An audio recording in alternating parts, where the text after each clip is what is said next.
I'll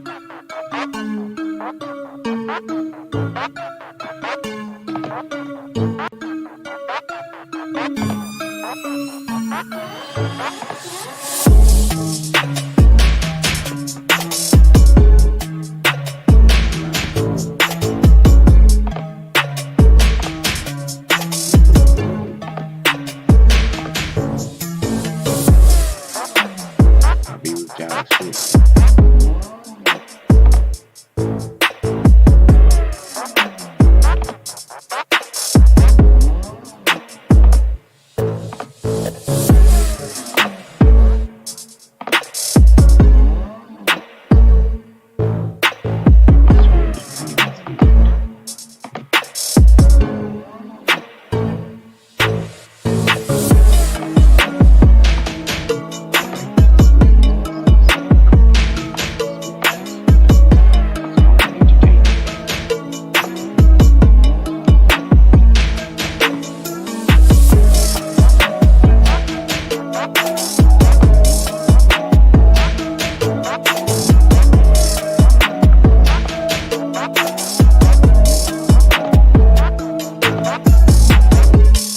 Some music that's a strange thirst.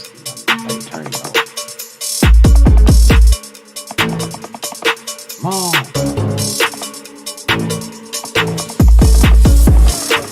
yo, let me do something. Yo, let me do something.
Strange thirst.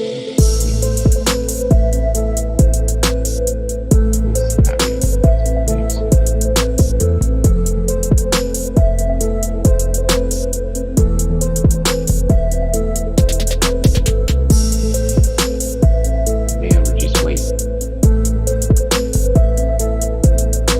Smash rolls. Yeah. Smash rolls on man. Release. And rest in peace to rest in peace to George Floyd.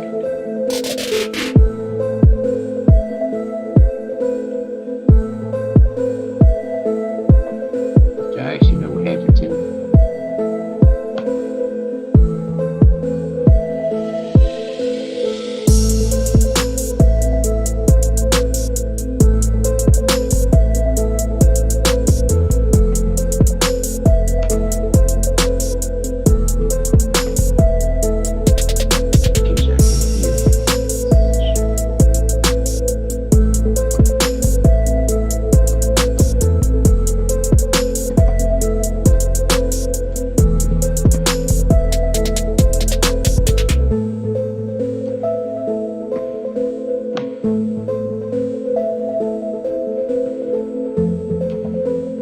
Black Mario.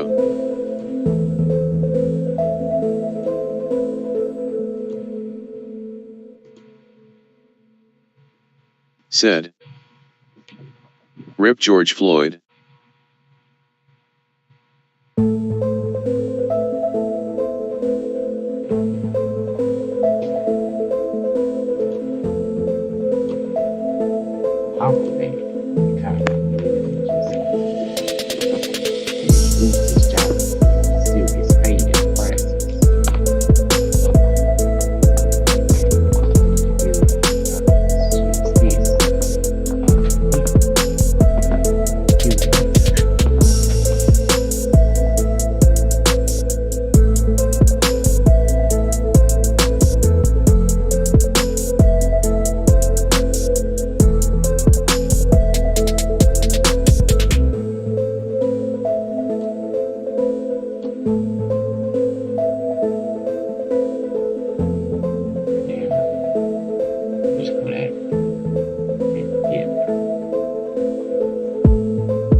background music in a minute.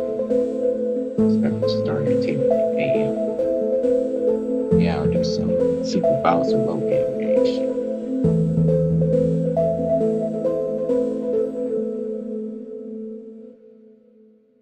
Hope you ain't freeze. You ain't froze. Is the stream froze?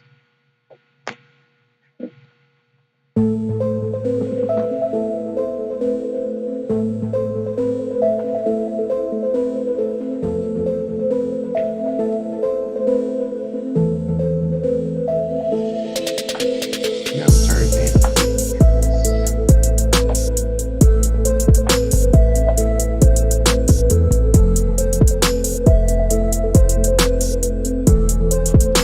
It's too loud.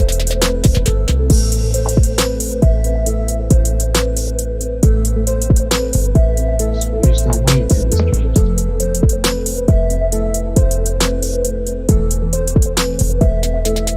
I might adapt to actually this piece to like George Floyd.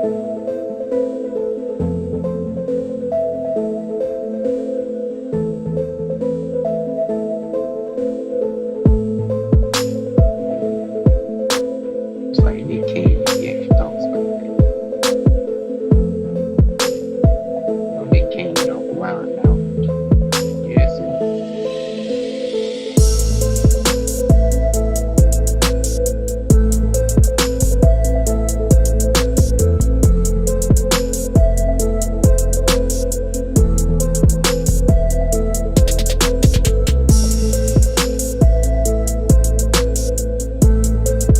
I didn't actually know you had a YouTube channel there to interview this.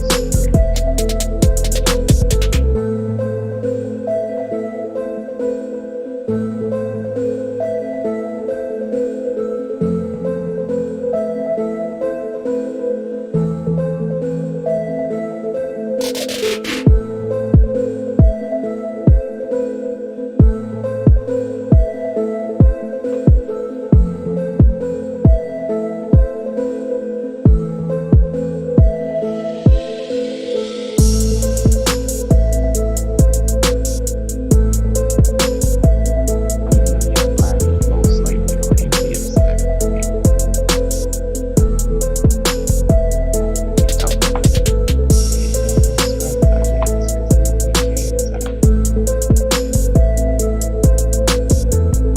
Just because I agree with Nick Cannon.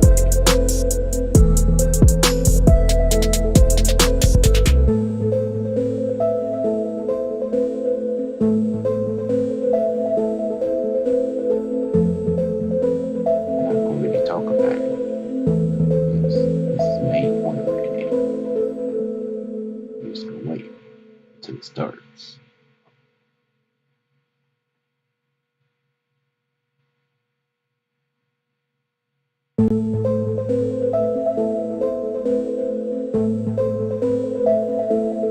But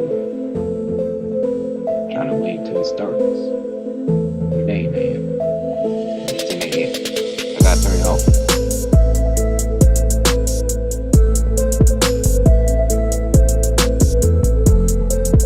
Hey, show up. It started. I'm trying to turn it off.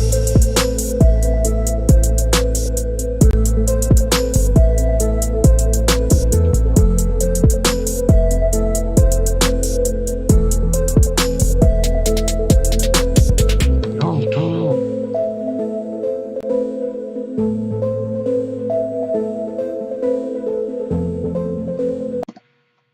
Alright, starting.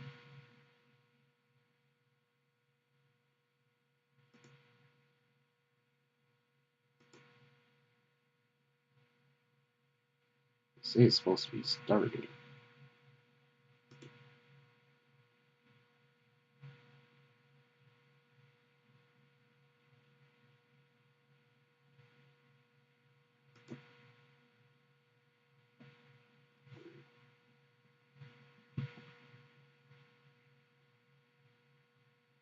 Oh,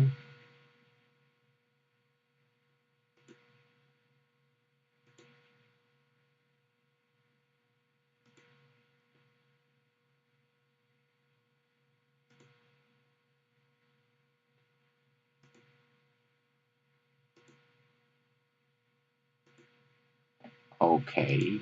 Nintendo, hello?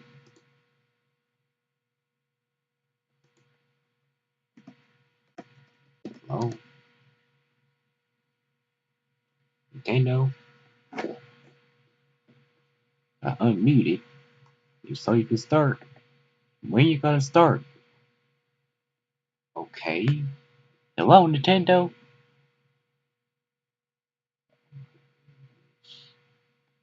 Yo, this is stupid. How you take this long? Well, it's not my freaking device. I know that much. I really refreshed it and everything. Okay, hello, Nintendo. Y'all start or what? Yo, this is stupid. Nintendo.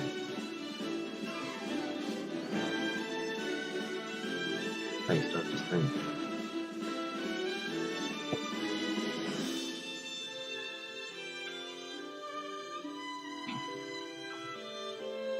Okay, start the stream, Nintendo. I'll turn off the mute just for that. Guys, start the stream. Start the stream, Nintendo. I can't see it.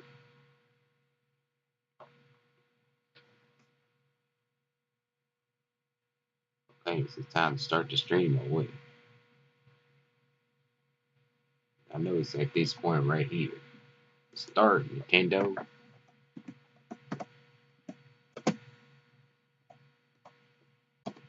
Oh, what is Nintendo doing? Start, Nintendo.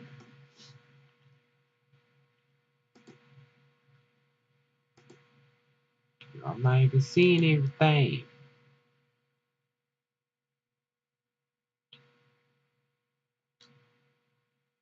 Yo, Nintendo, start.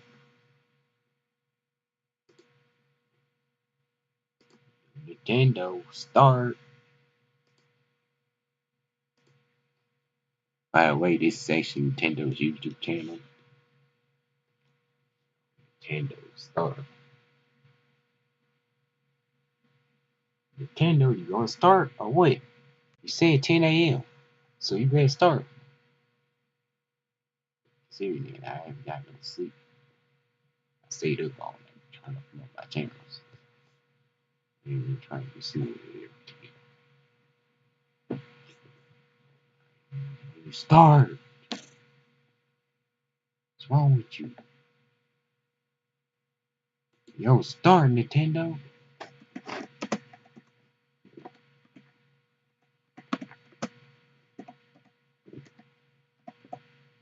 Start, Nintendo.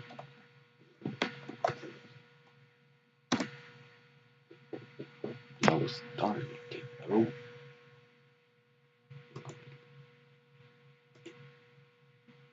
You know I like the games. I want to see some combos. I thought you said you was gonna start at 10. Come on, Nintendo. Nintendo. I forgot the full screen it too. Should I just turn on the background music? It's obviously not starting. Like I said it would. So you saying it's not the actual grand finals? I don't know. Is this was? Cause I feel like both of these are the same thing. Maybe I just came to the wrong live stream. I'm assuming it's this one. No, it can't be this one. You start like right now.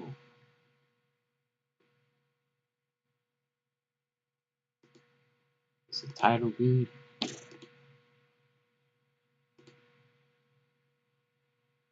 I haven't made any errors on it. Hopefully I did.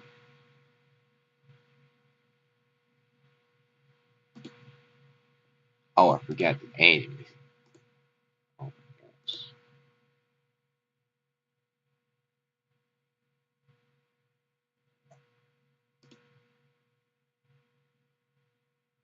you have to do something. It's your last day until now. I'm supposed to say May 20.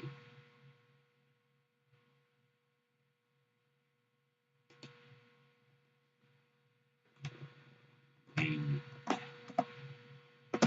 2020.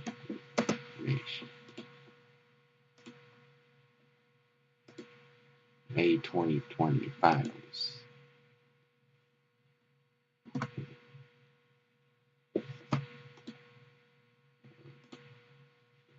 I'll try to wait till Nintendo starts. I'm gonna put back on the background music since Nintendo's not saying anything. Or not really doing anything. Okay, Nintendo, where you at? So I'm just gonna sit here all day. We're just gonna sit here all day. You ain't starting. Where you at? Where you at, Nintendo? Golly. Well, I guess we do have to see here. We need to do this out for y'all. I don't know other ways to do it. I took the time to edit these titles out. I'm assuming that they started already. It seems like they're taking a long time to start. They take forever to start. Where you at? Nintendo, where you at? Golly. Well, guess we're gonna have to wait till Nintendo starts already. Come on, Nintendo. What are you doing?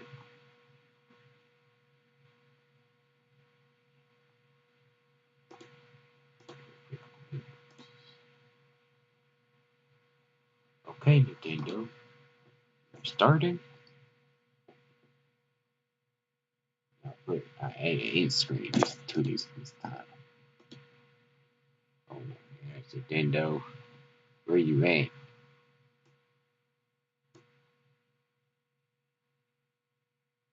Nintendo. It's literally May 31st. I thought you said you're gonna start, Nintendo.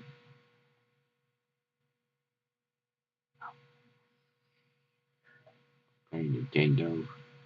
When you gonna start?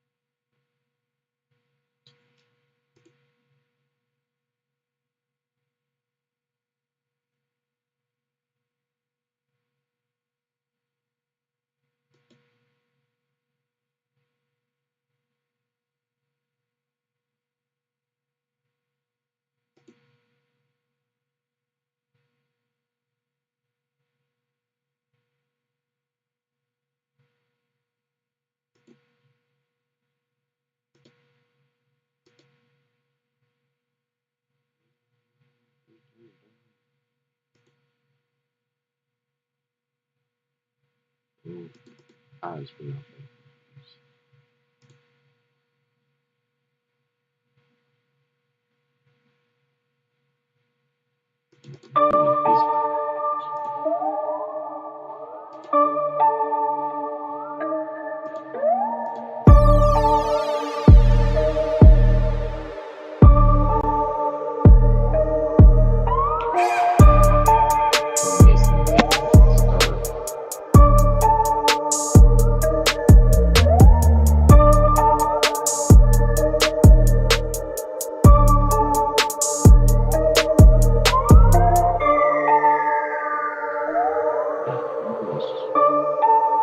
I don't know how it's gonna start. It's the question I've been asking too. Like, when you gonna start, Nintendo?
gameplay.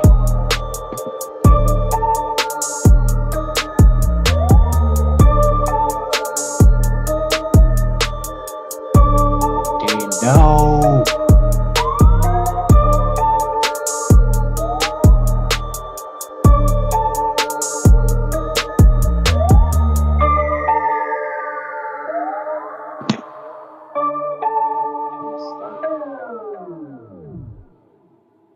Nintendo, can you start? I'm talking to you, Nintendo.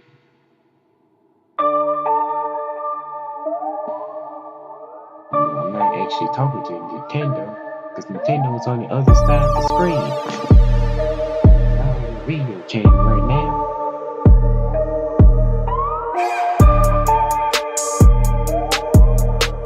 Golly.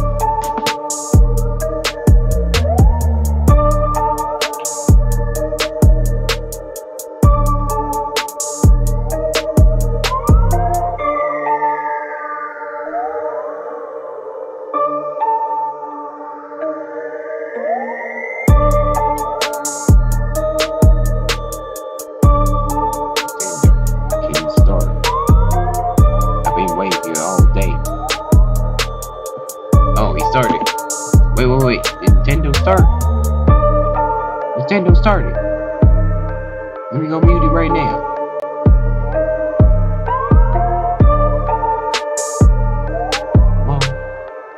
Go mute it right now. Let me go mute it right now. Yo, Nintendo. Yo, music. Cut off. It's a bad reaction video. I know. To be exposed to now going on to these online open events. And then also joining us from Maryland, where they know all about crab cakes, football, and Smash Brothers Ultimate as well, too. We've got my good friend here, Coney. Coney, I've never asked you before, who's your main? I actually play banjo. I'm a banjo player. You would not believe the excitement I had when I had that character come onto the screen, because I was like, I remember being 12, 13 years old playing Banjo-Kazooie, and I played Smash 64. I was like, why isn't he in this game? I want him in this game. Put him in the game. And now he's finally in the game this far later. I play him and Wolf, a little bit of back and forth. Love that character. Well, thank you for the trip down memory lane right there. Let's talk about what's at stake here today. We've got our top 4 finalists from regions 7 and 8, so basically northeastern North America, that have prevailed over 3,000 competitors, and we're going to get a chance to see them take place. Let's take a look at the bracket here and explain some of the basic rules for you as we get set for this finals. It's double elimination. Every single match, as you know, is best of 3 when it comes to the games. The games will be 3 stocks, 7 minutes, no items. And as far as the stages go, we've got 8 stages selected. It'll be random selection. You see some guy taking on Ventus Will, and then Crunchbat versus Greninja. And what's at stake for our winner? Well, our winner today will be able to take home, or actually download, a digital download for the Super Smash Bros. Ultimate Fighters Pass Volume 2 and the Splatoon 2 game. And oh, by the way, let's go ahead and fill up the Switch library and give you a digital download for the ARMS game. So a lot of great prizes to go along with some bragging rights as well, too. And Vicky, we were having this conversation before we got started. Super Smash Bros. Ultimate has been out for over a year and a half now, basically. And one thing that really stands out is the fighter balance in this game and just how capable any given fighter is in any given match.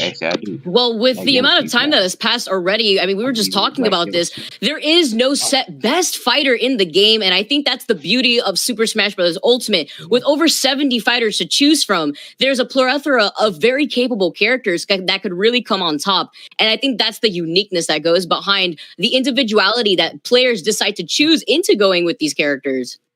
And Coney, you've called some top-level matches, and I want to ask you, what separates these high-level players from, say, someone like myself that's getting together with my buddies and some pizza, and I'm just trying to cheese some Falcon punches for a couple hours?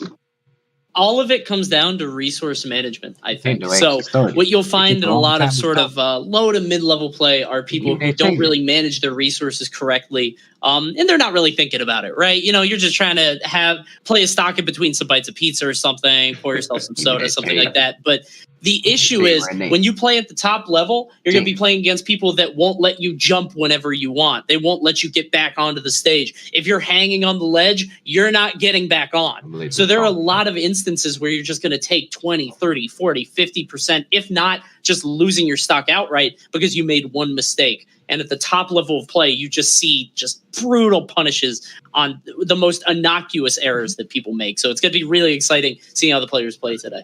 All right, I will write that down. Manage resources from jump. Coney. Don't Got the note. Don't jump. Never All right, jump. well, let's go ahead and get started. It looks like we're ready to go for our first match, and we've got Ventus Will choosing Ness. Rode all the way through the round of 32 with Ness unscathed, taking on some guy as Pichu and Vicky early on. What do you make about this matchup?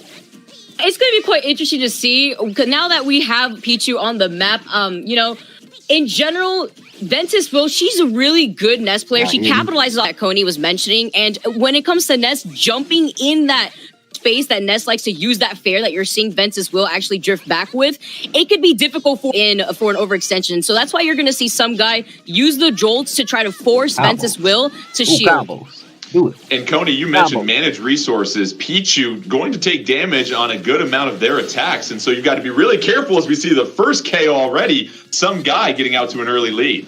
Yeah, Pichu is the quintessential glass cannon archetype. Obviously, she's going to do damage to herself whenever she throws out a Thunder Jolt, whenever she does any electric-based attack. And what that means is she's going to take damage, which makes it easier for her to KO. Also, the lightest character in the game by a considerable margin, but has insane KO potential, as you saw with that forward smash there. And now Ventus Will is reeling. Also, really good recovery for Pichu. No. It's late. Hey, Nintendo, you there? But Ventus Will finally getting some stage control here, Vicky. And managing to finally bring it back, Ventus Will only taking 48%. Some guys still in the game right here with these cross-ups. You see the back airs into the grab. In general, some guys just been putting a lot of pressure onto Ventus Will, and not really Ventus Will has been able to capitalize on the fact that he did lose that stock a little early, so he has to try to figure a way to bring it back here. Both fighters down to 2 stocks at this point, but Ventus Will at 125, really trying to hang on, rack up some damage against some guy to try and even things out. But some guy, Ventus Will able to hang on, and we know that air dodge, Coney, something special for Ness. Yeah, it's almost like a third jump for that character. They really knew that Ness's recovery would struggle a lot if they only had, the 2 jumps in the up B. So Ventus Will using that air dodge to great effect and holding on to the stock as long as possible. 150, but an unsafe dash attack will lose it as some guy takes the KO. Some guy doing a fine job of punishing on the dash attack, and now some guy in control of 2 stocks to 1. Vicky, this is where you really try to find that separation if you're some guy. If you want to pull ahead and take this first game. Absolutely, but it's going to be difficult with that back throw, which you're going to have to be very careful with. As Coney mentioned, Pichu is that glass cannon character, being the lightest in the game, and just like that, that lead slowly slipped away from some guy, as Ventus Will only at 16%. Now this is a very even game here, Jordan. That's a really good point you bring up. Ventus Will battling back, able to even things out with that quick KO on the final stock. And now it's all about some guy clearly living in the advantage state right now. Ventus Will looking for a way to land back on the stage safely. And this is where, if you're Ventus Will, you cannot afford an error here, Coney. Yeah, I think Ventus Will really needs to try to hold center stage, sit under the platform. It seems like whenever she's getting caught at the ledge, some guy is extending his advantage as much as possible, hitting her again and again off stage. We're going to see the up throw into the Thunder. No, some guy going for the read, but can't land the forward smash. And this is going down to the wire. Ventus Will is going to have to play so careful here. Ventus Will trying to hang on, connects with the up smash. Looking to get back up on stage. The charge smash attack can't get the read. Some guy going to get punished for that. And here's a chance for Ventus Will to turn the tables here, Vicky. And Ventus Will unable to lose this one based upon just how tenacious they are. And some guy, the bit of the gip there at the end, Vicky. Yeah, you know, when it comes to Pichu and Pikachu's recovery, it's those tricky angles that could really do it for yourself if you find yourself caught by the lip of the stage. And that's unfortunately what we just saw right there. In general, though, some guy, he was doing a really good job at capitalizing off of Ventus Will's mistakes. You know, you saw that up smash out of shield when the cross up on the dash attack didn't really do it for some guy, or for Ventus Will, but unfortunately just not really able to make it back after using the recovery. I think what it comes down to is you saw him. He was trying to avoid the yo-yo, right? I mean, Ventus was covering the ledge with that yo-yo, so it was right there. But I think some guy got a little bit too scared, and unfortunately, just messed up the angle just a bit on that recovery. And you talked about it, Coney. Pichu being a glass cannon seemed like they were in full control that entire final stock with just a couple of slip-ups, and you saw how quickly Ventus Will was able to turn the tide of that match. Yeah, just so much damage racked up so quickly. And even if you're not really getting hit by the KO blow, sometimes the fear of it can really make things scary. Like I was saying, with that yo-yo, it's like, okay, if I try to grab the ledge, that yo-yo is going to KO me at 60 or 70. So I need to mix up my recovery, maybe getting into his head, his own head a little bit too much, and messing up the angles on the up B. So a lot of different factors at play. This match is starting off a little bit slower than the last one. I think that's to Ventus Will's favor. Yeah, honestly, you have to think about the momentum as well. Just the respect being given between Pichu and Ness. We've talked about the fact that Pichu could essentially just blow up being the lightest character in the game, and that respect was given to Ventus Will, where some guy recognized, you know, if I get back thrown at any more 20% higher, I could find myself losing that lead that I thought I had. So, you know, evidently. Yeah. Ventus Will getting back up on stage, avoids the near KO, and going back to some guy in Pichu, Vicky, you have to really make sure you're accurate, because if you're missing with some of Pichu's attacks, you're taking unnecessary damage, and for a very light character, in fact, the lightest character, you can't afford to do that. Yeah, absolutely. And you can see the same situation that Coney was talking about set up successfully. So he couldn't really get above the ledge since he was below the stage there. We saw like he tried to go for the high recovery in that last game, and it didn't really work out in his favor. But here instead, he forcibly was caught with that yo-yo hitbox that lingers so low below the stage. A couple of grabs coming out from Pichu, chaining into some down throw combos, and that's what we love about Pichu as a player, as a fighter here, Coney, is the combo ability. If you're able to get in when neutral, you've got a chance to rack up significant damage for the small little electric type. Yeah, the character is just... this fighter is like a blender. Just constantly hitting you over and over. Once you get hit by one up air, you're just in the vortex. You're getting schmixed up, and there's just no way down. And some guy is just using that to great effect. But Ventus Will with an excellent side magnet and a reversal of fortune there, as some guy already up to 73. That's the price you pay, though. I mean, you're playing a character who can get insane combos, crazy damage, but as soon as you're sort of locked out of the game, as Ventus Will is doing, it can be really tough to get back. We see some guy referring to that down throw up air that has been the bread and butter in the second stock, but Ventus Will doing a great job, Vicky, of being able to hit the small hurt box for some guy in Pichu, because that's pretty tricky to overcome when you're taking on this fighter. Although, you know, Ness also being a short character himself, of course, not as short as Pichu, but in general, still managing to capitalize off of some guy jumping into Ventus Will's space, being able to shut him down with the fairs. But the short lead that Ventus Will did have, she's slowly having it slip away, as some guy is still managing to make the comeback with this back air, now sending Ventus Will off stage. Ooh. Oh, the ledge trapping ability of some guy, as Ventus Will trying to get back up on stage, and that is just a beautiful read right there, Cody. Yeah, that was just beautiful covering. I mean, the ledge covering was beyond belief there. You could see him just trying to stop Ventus Will from getting back. Ventus Will looking a little shook back and forth, trying to hit that tech over and over, hitting the air dodge off stage, but eventually some guy was able to take that stock. Oh, yeah, he's trying to spike. Some guy up 2-1 on the stock advantage, but Pichu at 134. All you have to do is sneeze, and that'll be a KO at that point. Ventus Will trying to hang on, has the 1-0 lead. Comeback here would win the match. Some guy trying to force a game 3. And some guy doing a great job here, Vicky, of hanging on even with that high percentage. Yeah, playing extremely safe, especially with the ledge play that he's been able to capitalize with the forward tilt too, catching him by the ledge. Now just kind of focusing on figuring out a way to get into the opening here, not trying to overextend. You can see the slow pacement just coming in from some guy. That back air isn't going to do it, but especially putting in that pressure that Ventus Will does not want to be in at 100%. And will this be the KO? It is, and some guy battles back to tie things up 1-1. And this is one of those things we were talking about prior to this, Coney. Everyone that made it to these finals steamrolled through the round of 32. In fact, there was only one game drop. These 4 players want to combine 32-1 in the round of 32. So now you're going to have to face a little adversity. When you get to that competitive mindset, how do you handle when things don't go your way? That'll show us a lot as we make our way through these finals. Yeah, you were asking before what sort of can separate, the mid-level play to the high-level play, and so much of it is that mentality, taking the loss on the chin and just not letting it affect you, not letting it rattle you, realizing where there are areas for improvement. They're on the same stage again here on Pokemon Stadium 2, so Ventus will doesn't have to worry too much about the stage changing things, but this is a best of 3, so this is going to be her last chance to put her foot in this game. We'll see if she can do it. I think the main thing she has to do, though, is get off the ledge. Some guy is doing an excellent job of just racking up so much damage on the sides of the stage. Ventus Will needs to stay in that little Pokeball in the center. Yeah, it's such a good point about Ness here, Vicky. Very difficult to get out of that disadvantaged state and recover because you have a bit of an unorthodox recover, having to use that air dodge most of the time to quickly get back on the ledge. And we've seen some guy just really read Ventus Will as a book so far.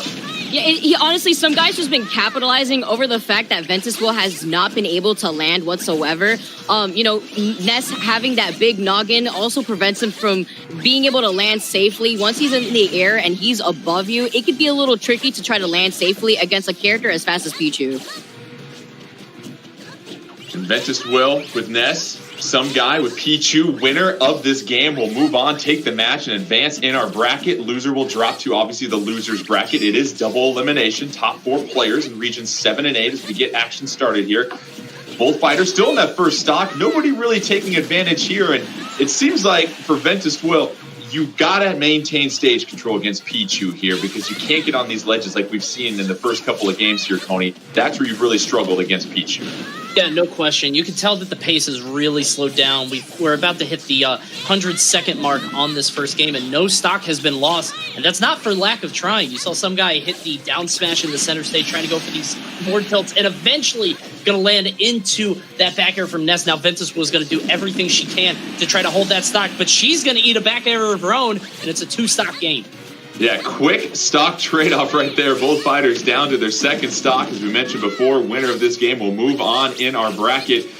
And Vicky, Ventus Will seems like they're finally starting to learn some of those safe approaches that some guys trying to throw out with Pichu. And that's part of this whole thing, is reading and learning how to almost condition your opponent. Absolutely. I mean, you see the few times when she actually uses the PK Fire that you have some guy sometimes has to get stuck in shield, but at the same time, some guy is taking advantage of getting into close quarters of Ventus Will, whereas Ventus Will has been constantly trying to space out some guy, using the fairs as a back-off option to prevent some guy from approaching from right underneath them. But at the same time, you see right here, getting the cross-up with the back air, taking advantage of the fact that Ventus Will was going to be on that top platform. And it seems like, Coney, both fighters are really spacing each other out a little bit more than what we saw in the last couple of games. You're not seeing a ton of jabs leading into combos. And just as I say that, some guy able to send Ventus Will flying off the side of the stage. Some guy barely able to recover, gets back onto the middle of the stage. Yeah, some guy really went for it all there. Gave up stage control in the ledge trap to try to go off stage against Ventus Will. And that's really one of the things that Ness can really sort of exploit online more than offline, is trying to get off stage and punish Ness for that recovery is such a tight window that it can be super difficult to do online. And you saw some guy kind of pay the price for it. He actually gave up stage control, and it might have led to the KO. Excellent drag down up air into the grab, and now Ventus Will kind of running away with things. Only at 103, so he's not too much in the danger zone. Some guys got to figure something out quickly. And you bring up a really good point, Coney. That was a terrific sequence by Ventus Will. You get some guy to nearly 30%. You've got a one-stock lead. Now, Vicky, this is where you just got to play smart. You want to maintain your aggressiveness, but you don't want to get out of control looking for that KO, leaving yourself vulnerable. Yeah, now that some guy's at 70% and Ventus Will has the lead, it's going to be a lot trickier to be as aggressive as some guy has been playing. Now Ventus Will is going to be able to capitalize on the fact that some guy has to slow down that gameplay It's looking a little tricky now by the ledge, and losing that advantage as Pichu is also dire because of the fact that Pichu inflicts damage upon himself. The fact that he's a really light character, and the yo-yo reaching again underneath the stage is going to take care of some guy, and Ventus Will takes it over some guy. Ventus Will, the incredible read with the down smash on the side of the stage there. And Ventus Will, who Coney didn't lose a single game in the round of 32, takes that loss from some guy and able to respond and adapt. And that's what you continue to talk about. The top level players will see maybe a weakness in a match, weakness in a game, figure out what they need to change, and then go ahead, apply it, and become successful because of that. Yeah, what seemed to be happening in that set is that some guy was just coming out, just guns blazing, just arms swinging, just constant attacks, constant smash attacks, constant back airs, just approaching back airs, not really considering his own safety all that much. And Ventus Will, I think, was sort of taken aback a little bit, had to step back, inhale, exhale, and take a deep breath. And I think you really saw that happen in the third and final game, where Ventus Will wasn't jumping into the attacks. She was just shielding and waiting for the down smash to be over. She was using the forward air to be that sort of disjoint to kind of keep Pichu out. And I think just that slower pace really sort of helped her get that win, as some guy never really hit the brakes, and I think he just ended up crashing it there at the end.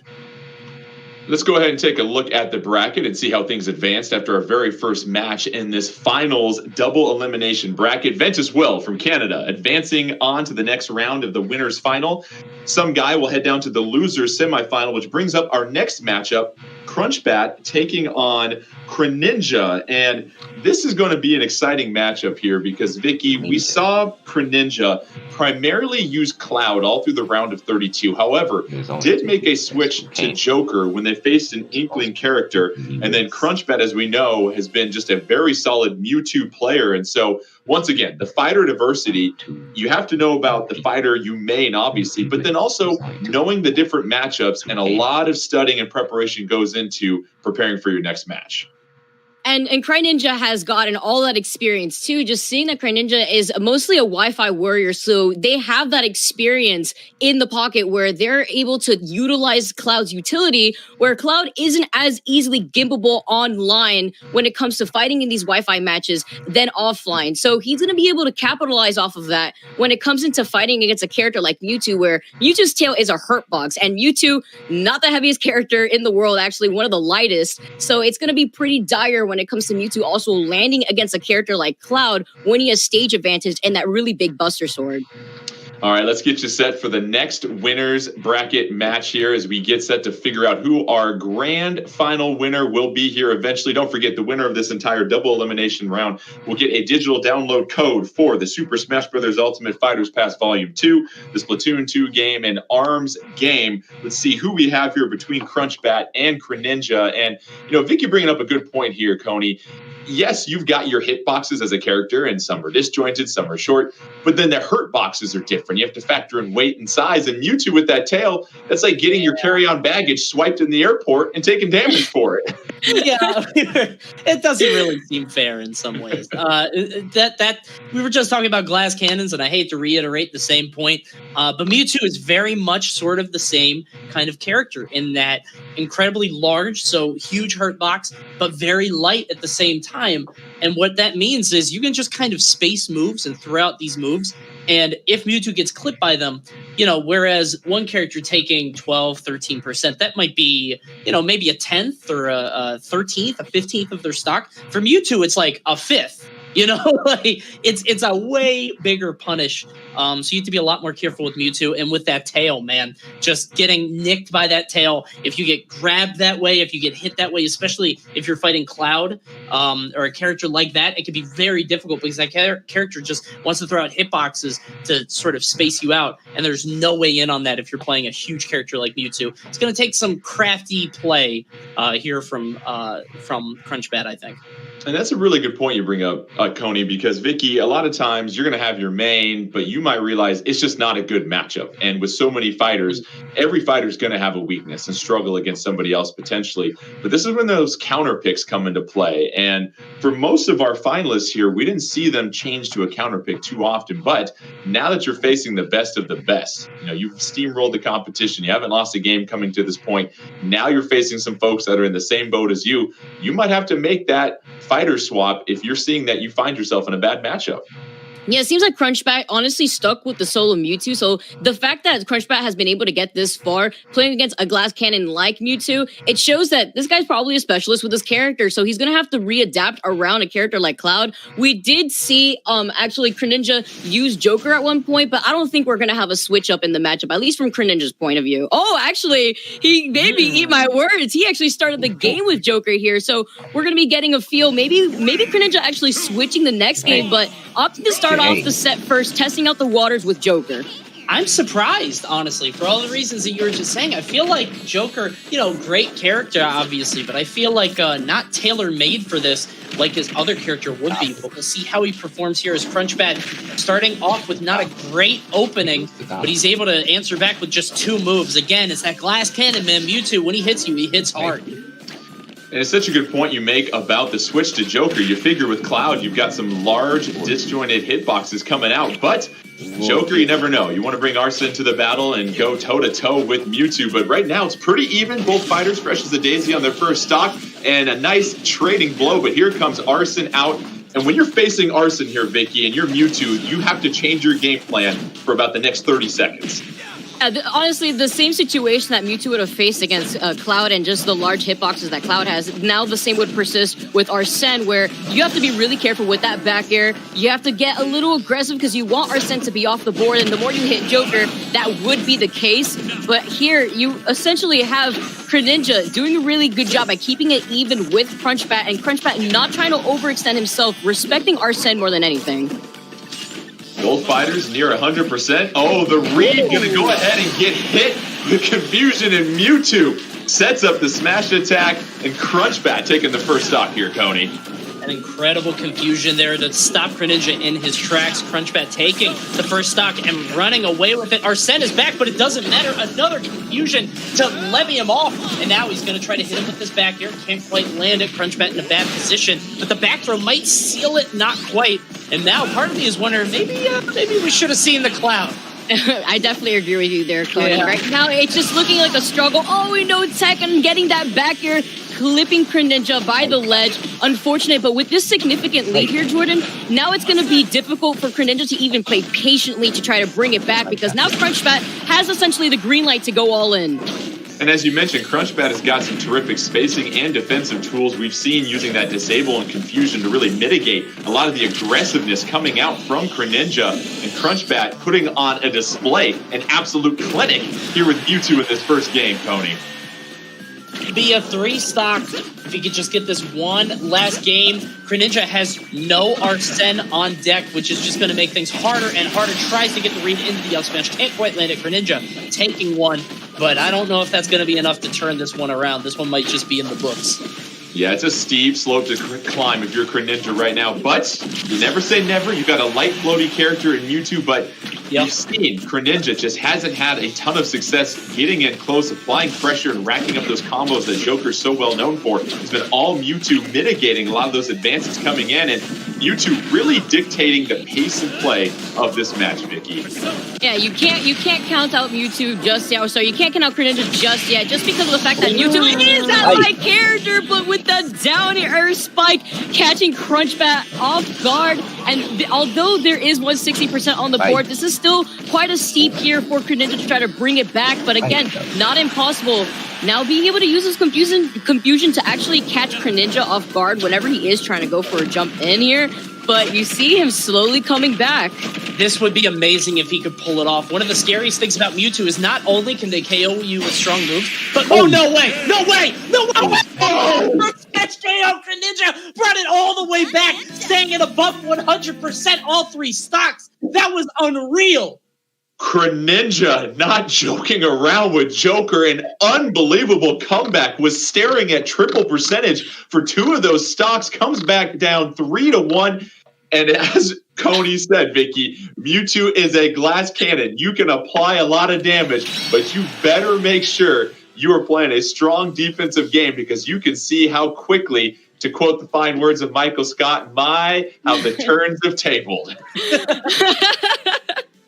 Great show. But that was just incredible showing of being able to take advantage of what Mewtwo lacks as a character. And now when you kind of feel like you have that green light to get aggressive because you have the lead, and you kind of lose control and you're not winning those trades, especially around the end where rage is still a factor here in Ultimate and it's slowly taking away from you, you have to be really careful, especially by the ledge, as a big character like Mewtwo, who will be susceptible to getting hit by those hard-hitting moves and losing that stock relatively early, like we saw in the last match with Pichu. And Coney, I thought that Greninja did a really fine job with Arsene in that second stock. I think that really helped Greninja get back into that match against Crunchbat, because first time Arsene came out, you got to really make the best use of Arsene. Joker's a terrific fighter without Arsene. We get that. But with Arsene, that's really what separates Joker from a lot of other fighters in this game, and why, if you're watching some really top-level tournaments, some people love Joker as a character, and you have to be judicious with that versus Mewtwo. We saw Mewtwo get in that disadvantage state, and that's a really tough area for Mewtwo to get out of. Yeah, and just because so much percent that you tack on is just permanent for Mewtwo, because he's going to get KO'd so much earlier. And Greninja just playing out of his mind in that last game. I don't want to stick on it too long, but I cannot overstate. He had no Arsene on the second stock. He's fighting Mewtwo, who's a character who also has KO throws. Let's keep that in mind. It's not like he had to just avoid attacks. He also had to avoid getting grabbed those entire 3 stocks. So Greninja just playing out of his mind in that game. We'll see if he can extend it. Right now, a little bit more even paced on this game 2 on Yoshi's Story. And it's a smaller stage as well too, Vicky, and you wonder how that'll impact things, because Joker, being a rushdown character, going ahead and getting that first KO, taking that first stock in this one, doesn't have to navigate as much space. And if you're Mewtwo, you don't have a lot of room to run. Yeah, that's actually why we've been seeing Crunchbat go for the B reverse on the Shadow Ball, so that way he could extend his movement, get a little bit of momentum in the air, but almost clipping him right there with the Nair. Being able to come back, though, might as well. It's a little difficult. This is where Mewtwo, I feel like, struggles when it just comes to getting back from the ledge. And such a good point. Greninja applying all sorts of pressure on Crunchbat at this point, and this is how you really want to utilize Joker here, Coney. Be aggressive, build up that Arsene meter, never let a zoning character like Mewtwo get comfortable and get you off the stage.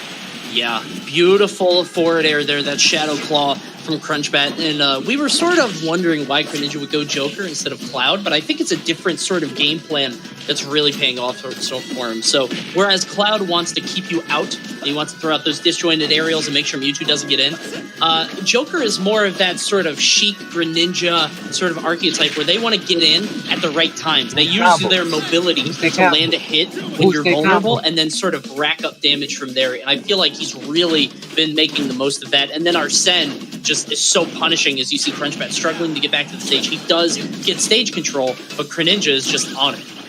Crunchbat trying to battle back. Oh, misses though!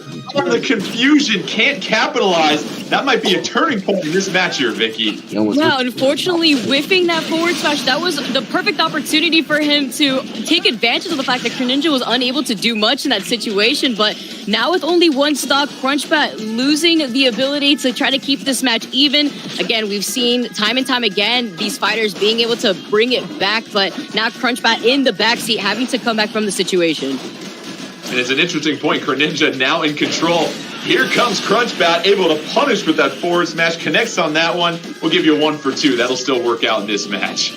Yeah, beautiful confusion there. And now we're going to see as much damage as possible. It's a 1-stock game between these two, so it's anyone's round. Crunchbat has to sort of forget about what happened to him last game, forget about everything except the moment right here.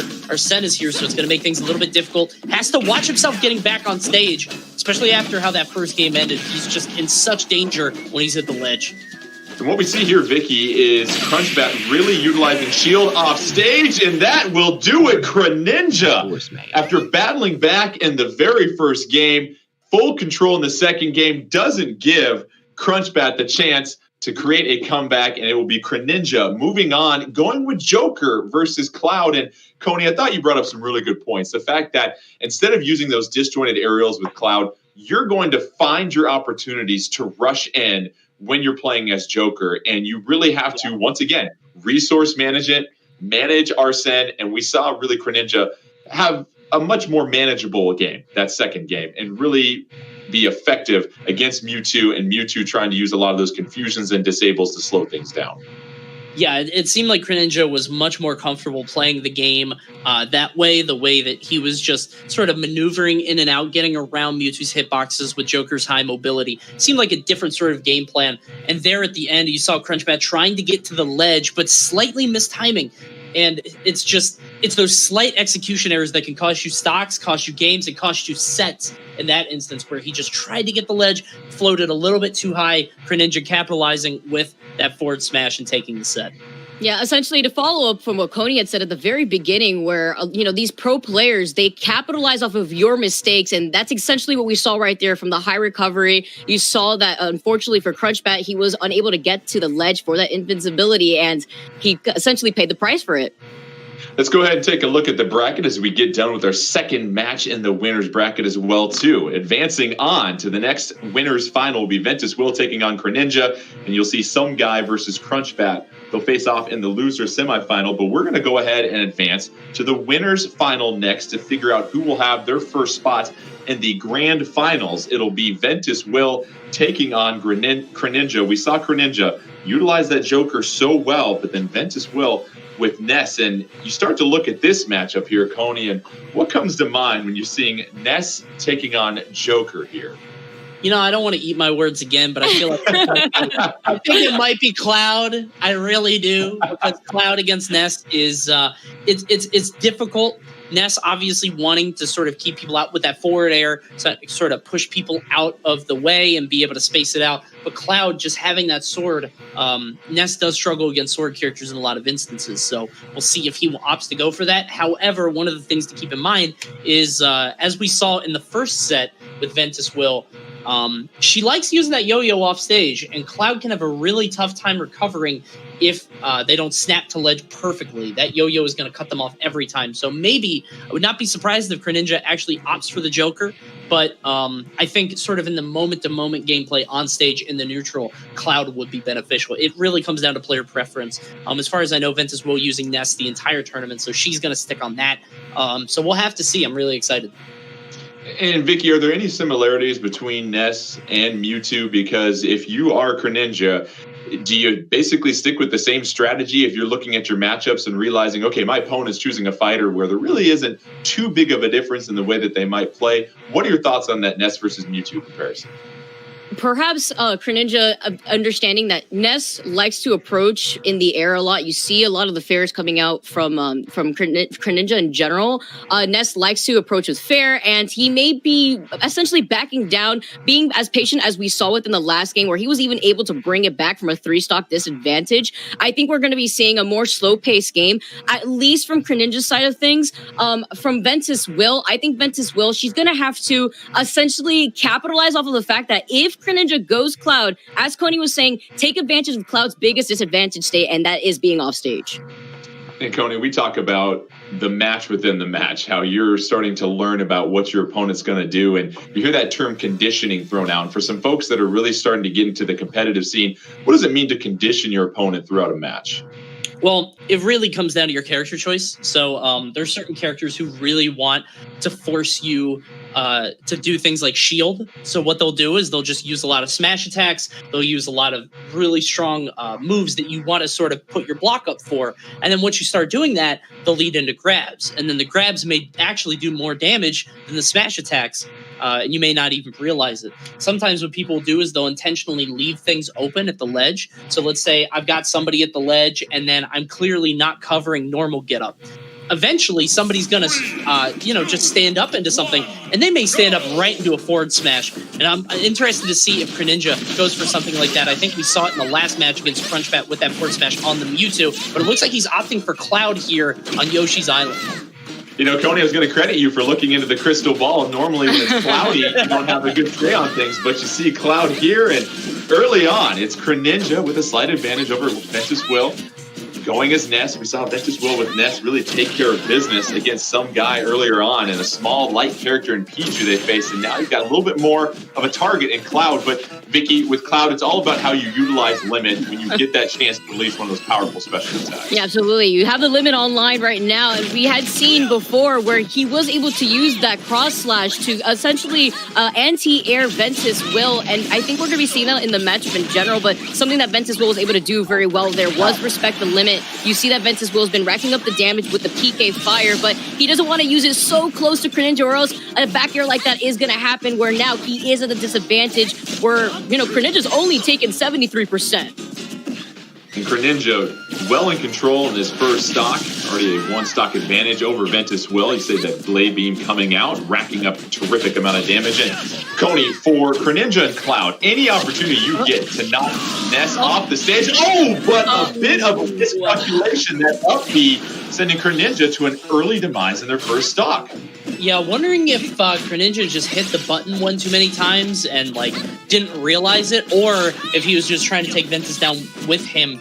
Just because if he did get that KO, he would be a full stock ahead. Not a huge detour for Greninja, still considerably ahead in terms of percent.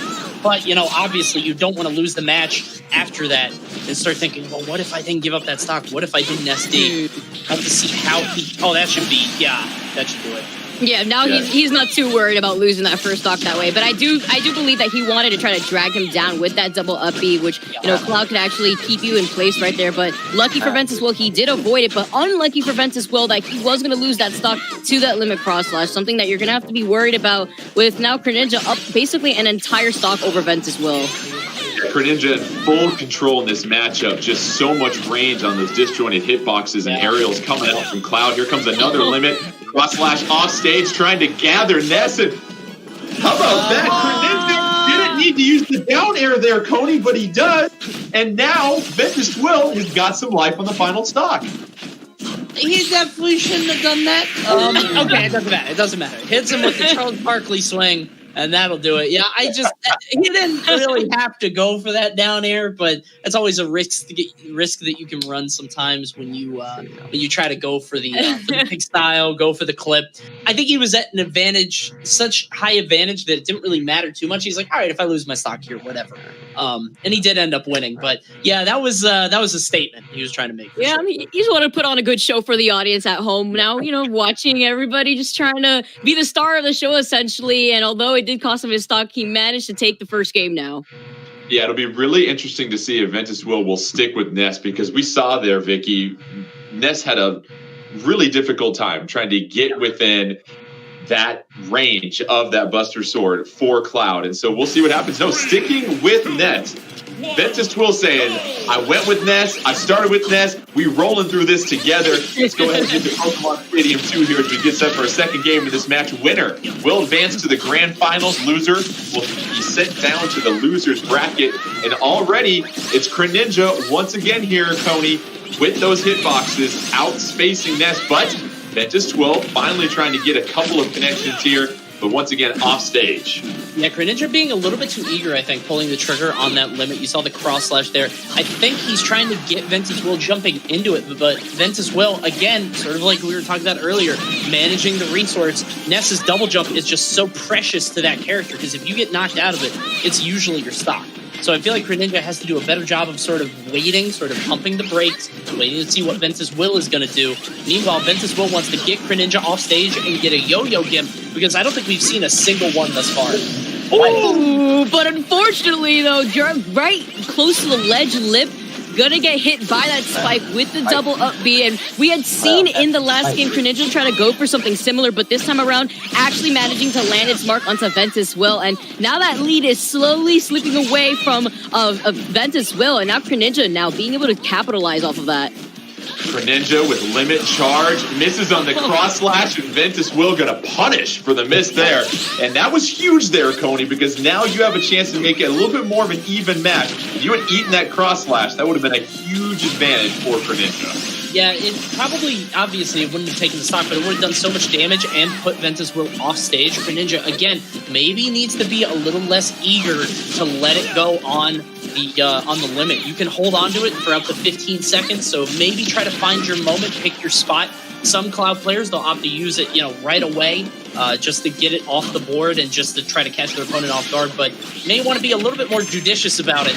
Let's see what happens here. We got the down throw, has the limit again. How is he going to use it?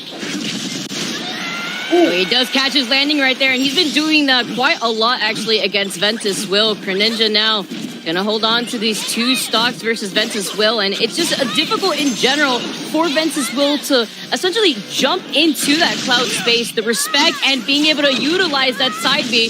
Now that cross slash being able to get a lot of damage on the board for Greninja, being able to get that back air. Trying to get that cross up in general, and it's looking a little grim here as, again, it's just difficult to get away from the large hitbox of the Buster Sword.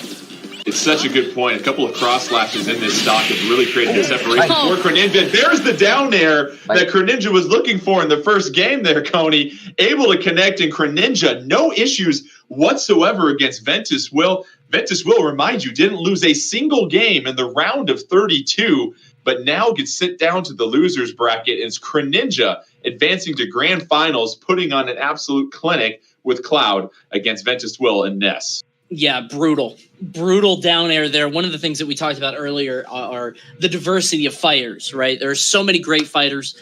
It's very difficult to pick a best fighter in the game, which is sort of unique to Smash Ultimate as opposed to other games because they all fulfill such different roles. There's very clearly sort of a bell curve of strength, but at this level of play, it feels like it really comes down to the fighter choices. And when it comes to Ness against Cloud, I think the choice is pretty clear based on how those games went.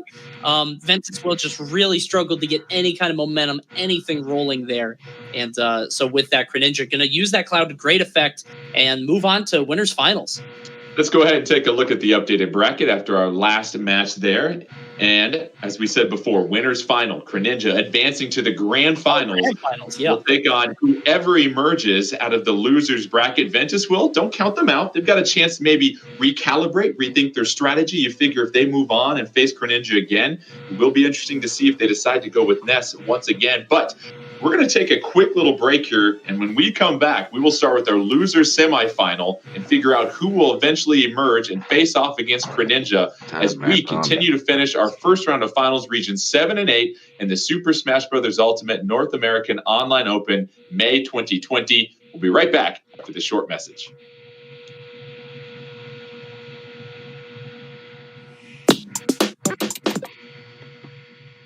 Some background music.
And welcome back to the Super Smash Bros. Ultimate North American Online Open May 2020. Jordan Kent, joined by my two friends Vicky Kitty and Coney. We just got done figuring out who will be our first finalist in our grand finals, and that is Greninja moving along with a very impressive victory, cloud over Ventus Will's Ness. Now let's get started with our losers bracket. Let's take one more glance at that bracket if we can, just to show you the action that will be taking place before we get to grand finals. You see the bottom half of our bracket, it'll be Some Guy versus Crunchbat. Crunchbat, the Mewtwo player, and then Some Guys we saw with Pichu, but very capable with Dark Pit and Bowser. Winner of that will take on Ventus Will, and then eventually we will find an opponent for Greninja in those grand finals. So Some Guy versus Crunchbat here, Vicky, and what do you make of this matchup if we do see the Pichu coming out against Mewtwo? So it essentially boils down to the two characters that we all basically call them a glass cannon. And now the hard hitter here, I would say, would be Pichu, just because now Pichu is that small character. You are going to be able to utilize the fact that Pichu could low profile under some of the things that Mewtwo is going to want to approach with. Now, the issue is also the fact that since Mewtwo has such a large hurt box, Mewtwo is going to get comboed a lot easier than Pichu finding themselves in that situation. And Coney, it's really interesting because you've got Some Guy that has three fighters that they can choose, whereas Crunchbat is riding Mewtwo till the end, no matter who they face. Yeah. And so we have yet to really see that counter pick mid-match, but you figure you've now had a chance to sort of scout and see how people have played as you're watching the stream, and that's something you have to take into account. When do I go with my counter pick, which we won't see here? We're going to see Pichu versus Mewtwo, so it will be interesting, but you continue to use that phrase, manage your resources, and that is something Some Guy and Pichu will have to do. Yeah, one of the things that Some Guy's going to have to work on in terms of like how we saw him play the last match is he was sort of, pedal to the metal the whole way through against Ventus Will. Ventus Will eventually started punishing for that. As you saw right there, Some Guy charging a smash attack before Crunchbat even picked an option.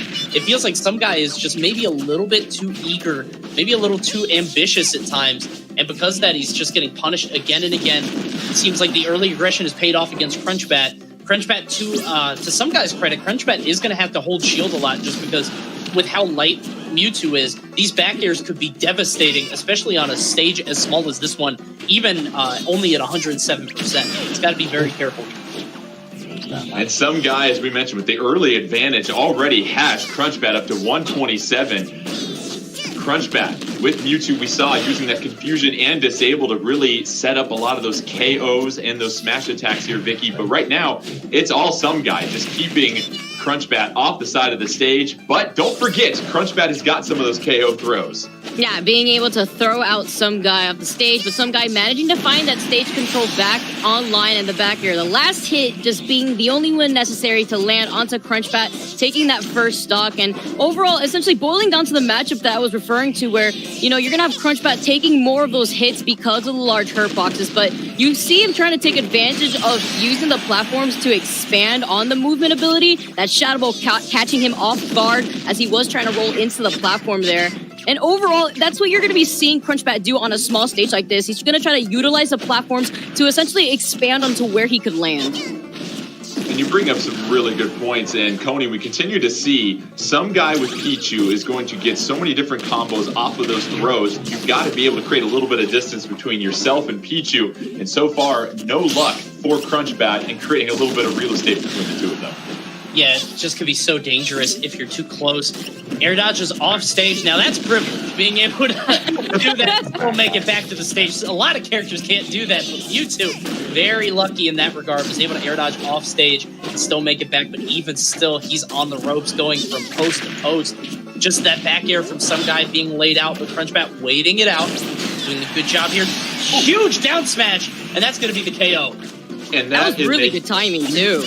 Turn and momentum, as you point, Vicky. Very good timing, and that timing is going to be really difficult against a small target like Pichu, as Some Guy evens things up as we get set for our final stock. Don't forget, loser of this match will be eliminated from the bracket. The winner will advance to take on Ventus Will in our losers final.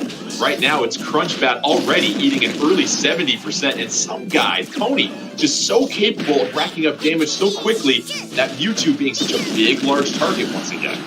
Again, he's just a blender. He's just like this moving hazard on the stage that's constantly attacking. You can see him going for that back air. But the problem is when you're this aggressive, you can fish a little bit. You can be a little bit predictable. And I feel like we as commentators can kind of guess when he's going to smash attack because it's all the time. And if you give him the opportunity to do it, as Crunchbat did there, going for the get-up attack, some guy's going to parry it, get the down smash, and get the KO. Crunchbat has to be a little bit more reserved and careful around some guys' just constant aggression. And especially coming off the ledge, Vicky, we saw that Crunchbat trying to be very aggressive, getting back on your recovery, and really good players are going to read that eventually and make you pay. And we saw that with the parry leading to the smash. Yeah, and you know, just utilizing that mistake that Crunchbat had unfortunately made there, and also just taking the 70% on his last stock when he couldn't really afford to do so, being a light character himself. Those are the lightning loops, the blender, as Coney likes to call it, and it was really working out in his favor. All right, so Crunchbat falling to some guy getting the first game in that match. Let's rack it up again. No fighter change yet, Tony. We have yet to see that counter pick. It seems like they're just very determined to ride things out with who they've gone with. What adjustments do you think Crunchbat needs to make with Mewtwo in this game?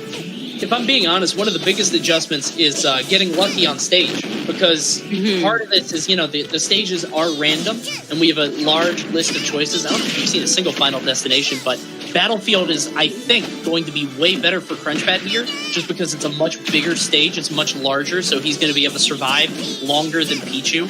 And it also gives him more space to play around because of the fact that Yoshi's obviously, you know, it has the wall there, so you can't go under the stage. You can't use that space. But I feel like Crunchbat might be able to hug the wall a little bit more, sort of that curve. But it seems like more of the same starting out here. This cat and mouse game is just, Pichu is just running away with this one. And it's almost literally a cat and mouse if you really want to break things down. Yeah. We aren't going to get into Pokemon biology too deep here, but really on first off for both fighters. And it's some guy's ability here, and this is what we've seen in the previous game, Vicky, is some guy's ability to apply the constant pressure on Crunchbat. And Tony was saying, Crunchbat's got a little bit more room to work with, but you've got to really win neutral and win the bottom part of the stage here to make sure that you are keeping some guy just out of your face for the match, because this is what we're seeing, some guy just right in the mug of Crunchbat and Mewtwo. Interesting to see the pacing that some guy's been going for. You know, in the first game, similar actually to some guy's set versus Ventus Will, some guy went really aggressive at the beginning and then slowly started slowing down when he realized that it was honestly costing him a lot of percent, and very similar to the pacing in this game too. Some guy really slowing it down, honestly trying to capitalize off of Crunchbat's mistakes and being more aggressive. That's kind of like why we're having a standoff right now between the Shadow Ball and the Jolts. And as we know, some guy in Pichu, very light character, but this could be a really pivotal point in this match here, Coney, because some guy already racking up 62 with that one stock advantage. That would have been the stock there. If he got the Thunder on Pichu. No. Crunchbat just barely off ledge, and shades of what we saw earlier against Greninja. We saw Crunchbat not making it to the stage. He tried to get to the ledge and went a little bit above, and some guy is not going to let up. Crunchbat is not at any control, finally landing that back throw. But good gracious, this is bad. Yeah, with Peach, you could almost live at 200%. That is definitely something new to see. You don't really get to see that too often. And some guy trying to capitalize off of the offstage play here from Crunchbat, try to get the back air, but Crunchbat knowing better, going for that low recovery to get back onto the stage a lot faster to maintain that stage control. Yeah, you mentioned the stage control, so critical here. Crunchbat really can't afford to take much more damage. If you can sneak a quick KO here and get some guy down to his final stock, possibly because both fighters are so light, but at this point, it is just too much some guy, too much quickness, too many options, and some guy, once again, closing things out against Crunchbat, and some guy will move on to our losers final, and Crunchbat and Mewtwo, a valiant effort, but just not enough to keep up with Pichu and Coney. Once again, it's some guy and the ability to read all the options that Crunchbat was going to use off the ledge, and a terrific read to close out that match. Yeah, there at the end, it was just sort of closing every window, closing every door. There was no way out from that position. And as soon as Crunchbat hit the ground and he didn't tech, as soon as he just gave some guy more time to catch up to him and get the down smash and place his attack, it was over from there.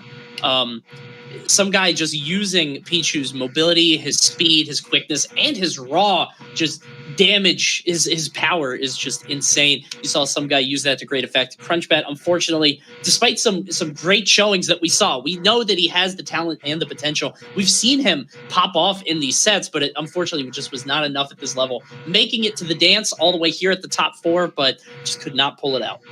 Let's go ahead and take a look at the updated bracket after we move on to our losers finals here. It'll be some guy.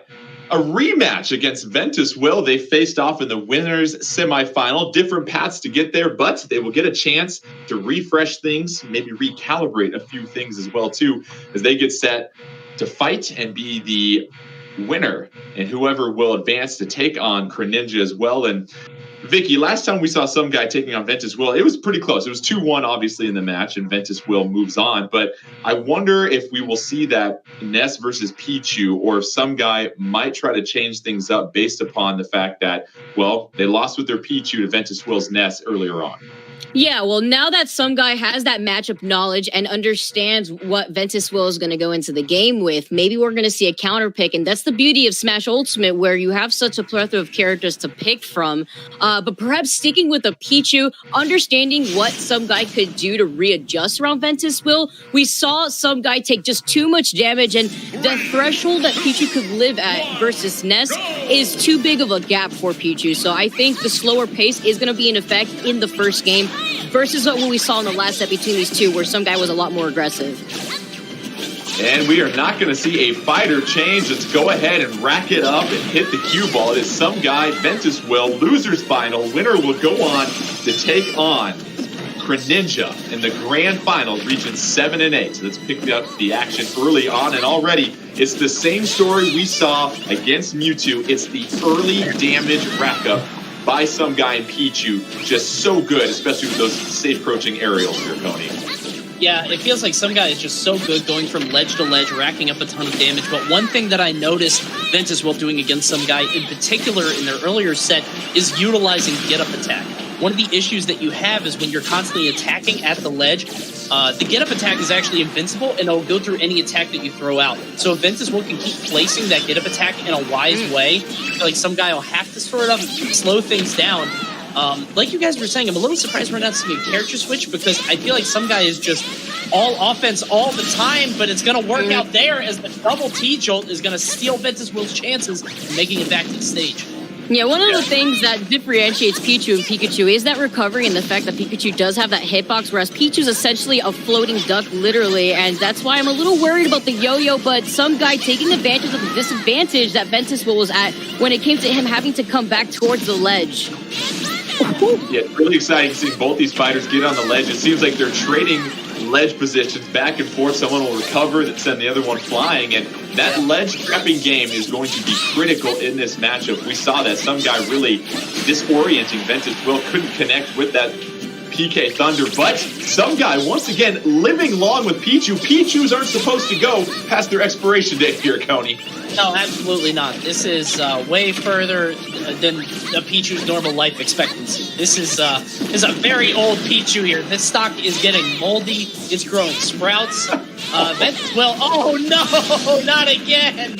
Shades of the first star. It's just deja vu here as some guy just bursting so far ahead. And some guy really punishing Ventus Will and Ness when they get off stage, and Ventus Will unable to use that PK Thunder successfully on both those stocks that they lost, and now it's 2-1, and some guy, as we know, so capable of racking up the damage. But Vicky, we've seen Ventus Will really utilize that PK Fire to approach and then lead into some combos. Yeah, what's the difference between some guy and Ventus Will at the moment is some guy has been taking more advantage of Ventus Will's issue of getting back onto the stage, using those jolts to his ability to actually clip Ventus Will.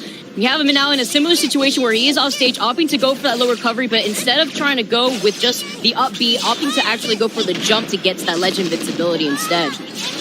The down throw combo coming out once again from some guy has got Ventus Will right where he wants them, on the left side of the stage, and it's been so difficult to recover. But don't sleep on this game yet. Ventus Will able to get another KO. We're down to our final stock for both fighters. And right now, It's all about who doesn't make the biggest mistake, it seems like, Tony. And I think it may have been Ventus Will there going, well, okay, it didn't really pay off that poorly, but you saw Ventus Will going for the down air, trying to end the game quickly. Nest down air is incredibly difficult to hit the sweet spot to get that spike on. Ventus Will not able to land. It took a lot of precipit. Thankfully, did not lose her stock there, as we are down to the final stock. Next hit might do it. Can Ventus Will, despite being so far behind, maybe she'll be able to pull this out. Keep in mind that Nest back throw. Some guys got Ventus Will off the side of the stage, and that is the theme of this game. The inability of Ventus Will to recover consistently on the left side of this stage. Some guy, the ledge trapping doing a terrific job of closing out this game. And that's what you said here, Coney. When you get down to that final stock, you really can't afford some of those big mistakes that are going to hand momentum over to your opponent. Got to stay on stage as long as possible. There in that final stock, what happened was, it's a T-jolt. So if you hit Ness with anything as he's trying to recover, as he uses the PK Thunder 2 and hits himself, throwing anything into that really lessens the distance that it goes. And you saw some guy placing that T-jolt right where Ventus Will was going to go. And unfortunately, because of that, the distance was about halved, I think. And because of that, Ventus Will not able to make it back to the ledge. And some guy's going to take that one. Ventus Will just has to get on stage and stay on stage. Yeah, and Vicky, as you said, that T-jolt is such a powerful edge guarding and ledge trapping tool for some guy, and really utilizing that to its full potential in that last matchup. But once again, some guy just out to the early lead, and that can play mind games if you are Ventus Will, and you've got to play from behind for the majority of the match. Yeah, it's nice to know that the momentum's also in some guy's part, where some guy had just finished playing that set that we had just seen, and, Ventus Will actually having to wait a little bit in losers for that set to finish. So some guy figuring things out, whereas some guy in the very beginning versus Ventus Will for their first set was still trying to figure out what he had to do necessarily against Ventus Will. And now we've been seeing the difference here, though. Ventus Will bringing it back, that yo-yo as the active hitbox, not going to let some guy make it back, and now Ventus Will in the driver's seat with the lead. Yeah, Ventus Will and Ness, that yo-yo at the side of the stage has been so effective throughout this entire tournament. But now it's some guy who's finding themselves trailing. Ventus Will trying to get a couple of PK Thunders off to recover, but it won't be enough. And once again, such a high degree of difficulty for the recovery with Ness, and you've got to be dialed in with that. And that's really been the Achilles heel for Ventus Will in this match, Tony. It's so tough.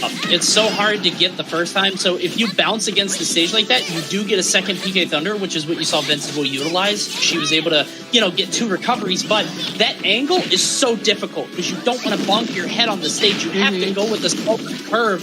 And it seemed like she did it, but just a little bit off, maybe by mere degrees. And because that, some guy now gets an opportunity to get back into the game. Ventus Will only did 35% for that PK Thunder 2, but it was not enough to save her life. And now this stock may be over too. Bonk your head, spoken like a true dad there, Tony. Welcome to the club. I love it right there. Look out for your bonkers and your oopsies. Some guy falling back on the middle of the stage, controlling things out here, throwing out a couple of T-jolts. Ness missing with the tilt. Once again, down throw leading into the Thunder. But Ventus Will and some guy trading stocks. What did we just see there? We saw a trade essentially for what looked like it was going to be in more so in Ventus Will's favor, just because of the amount of damage that Ventus Will took in the middle of utilizing the fact that he was avoiding some guy. They both just blew up essentially right there. Unfortunately, KO from both parts, but fortunately now we have an even game.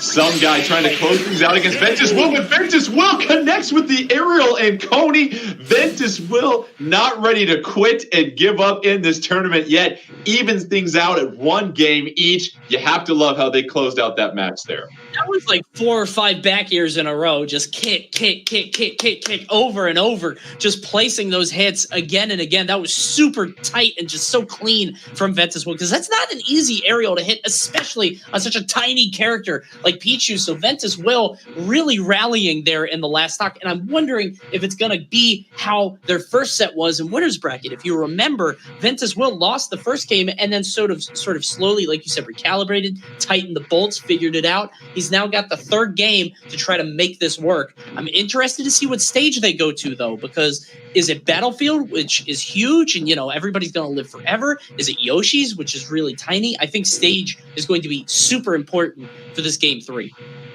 And it's a really good point you bring up because, Vicky, we've seen Pichu and some guy really excel in those smaller stages where you can just continue to rush down your opponent. You don't have a whole lot of room to run. And when we've seen Ventus Will be successful with Ness, it's because Ness has been able to space out Pichu somewhat and then read what Pichu is doing. So, no changes in the fighters. But as Coney said, what stage? Let's go ahead and enter Battlefield. Nice, pretty even matchup for both fighters on this stage here.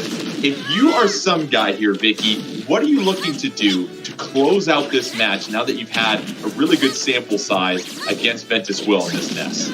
I would essentially watch out more so against whenever Ventus Will does have that rage being racked up and not trying to approach versus Ventus Will in the air. In terms of whenever Ventus Will is going to try to come back, when some guy has that disadvantage and some guy is not as close to the stage as Ventus Will is, it could be difficult and you could get caught by those back airs that we saw from Ventus Will land on some guy. And the only reason why that really happened was because some guy was trying to hold forward to get back to the stage as fast as possible.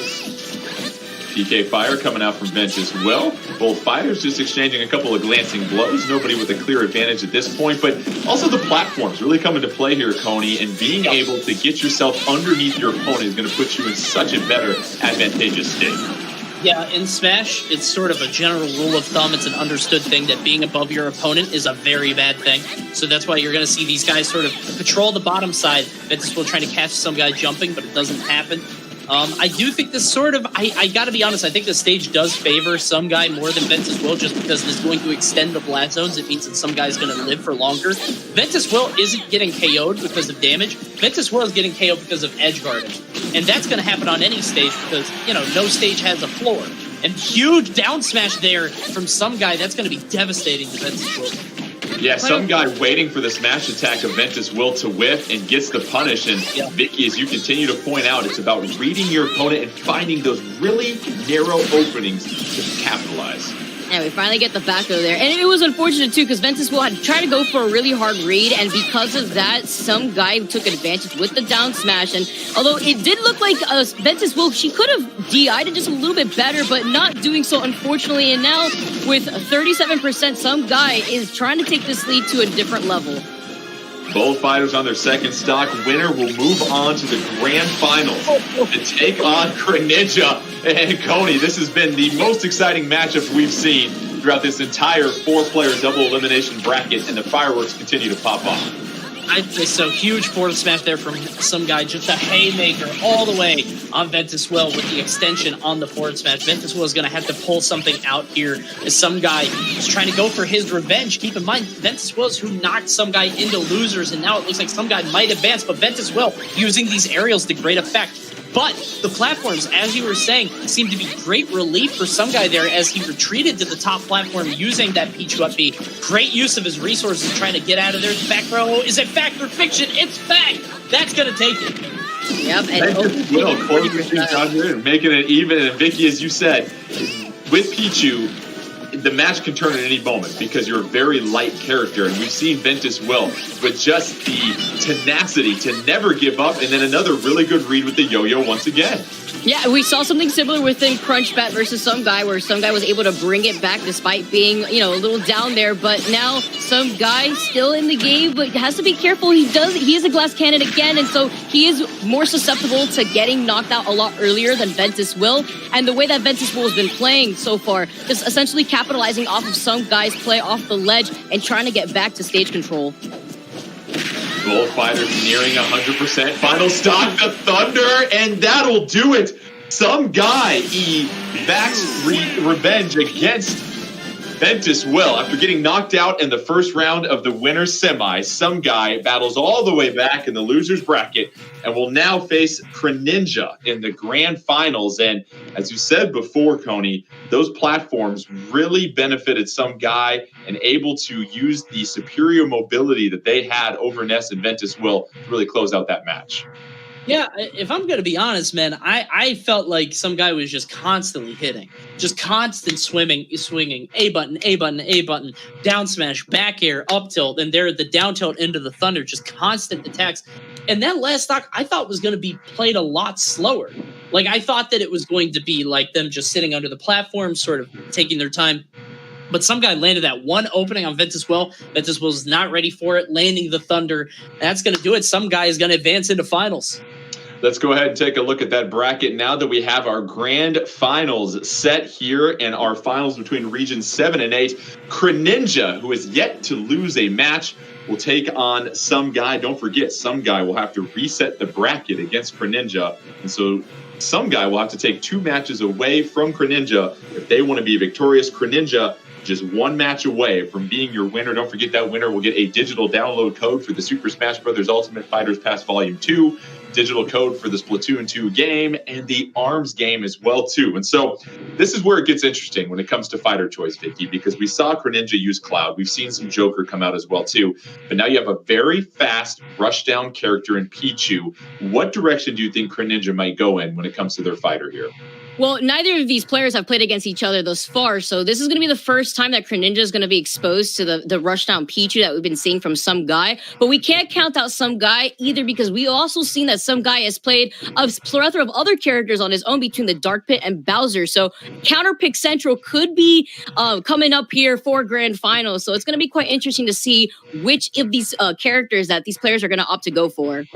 And sometimes momentum plays a huge role here. We have seen this. Some Guy has played 3 matches in a row now, whereas Greninja's had to sit a little bit. Ventus Will had to sit a little bit. Does that factor in when you get to this high level of a play here, Coney? Oh, absolutely. Yeah, no question. I read a stat a long time ago. I don't know if it's still true, but people coming from losers bracket 1, I think way more than average, like 60, 70% of the time. And it's because they're playing hot.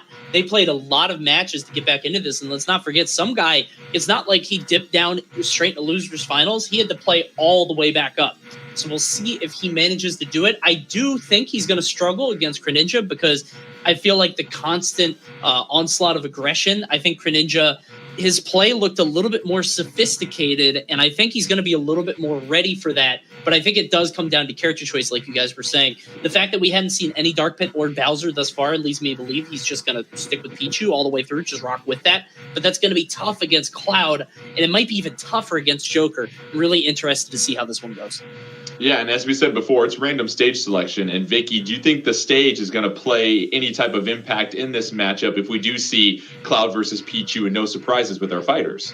Yeah, absolutely. Coney was mentioning how, one of the biggest rules in Smash is you don't want to be above your opponent. That sets you up already for a disadvantaged state. And if Cloud is going to be in the fray, those platforms are going to be deadly if Some Guy is going to be on top of them, especially when he wants to expand on those combos. That Buster Sword essentially covers almost the entire platform, I believe. So it could be difficult for Some Guy to just make it back to the stage and at least get some sort of stage control.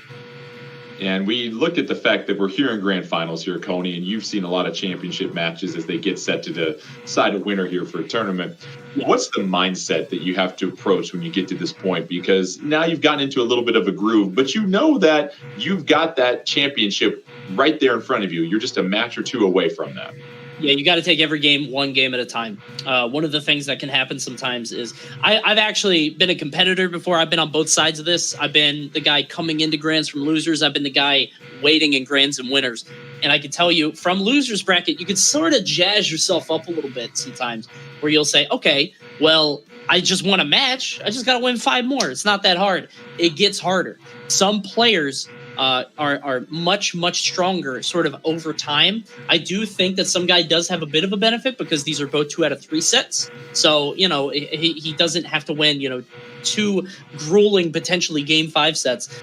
But he's going to have to switch stuff up. And I feel like Greninja does have the advantage just because he's sitting in winners. He only has to win 2 games and then it's all done. So we'll see how these guys play it out. Some Guy's resolve is really going to be tested here, along with his adaptability and sort of ability to play around what Greninja's trying to do. Yeah, that's a good point you talk about there, Coney, because obviously you want to reward aggression, and aggressive players can tend to put a lot of pressure on their opponents. But you said, a sophisticated player. And if you're able to do that, you can then read that aggression and find something to counter with each time. Yeah, there's a difference between just all-out aggression, like almost like a barbarian, right? And something that's maybe a little bit, more like a surgeon. You're sort of finding your moments and sort of with much more precision. From what I've seen from some guy, I worry that sometimes he's maybe a little bit too sort of just constant all-out. And I don't know if Greninja will be able to. I feel like Greninja might be able to sort of suppress that. But, I mean, we'll have to see in the match coming up. Some guy might show us something we haven't seen before. All right, as we get set for our grand finals here, it is Greninja taking on some guy. We've seen Greninja just roll through the competition using a combination of Joker and Cloud. Some guy, meanwhile, really utilizing Pichu and riding Pichu all the way through the losers bracket to get to grand finals.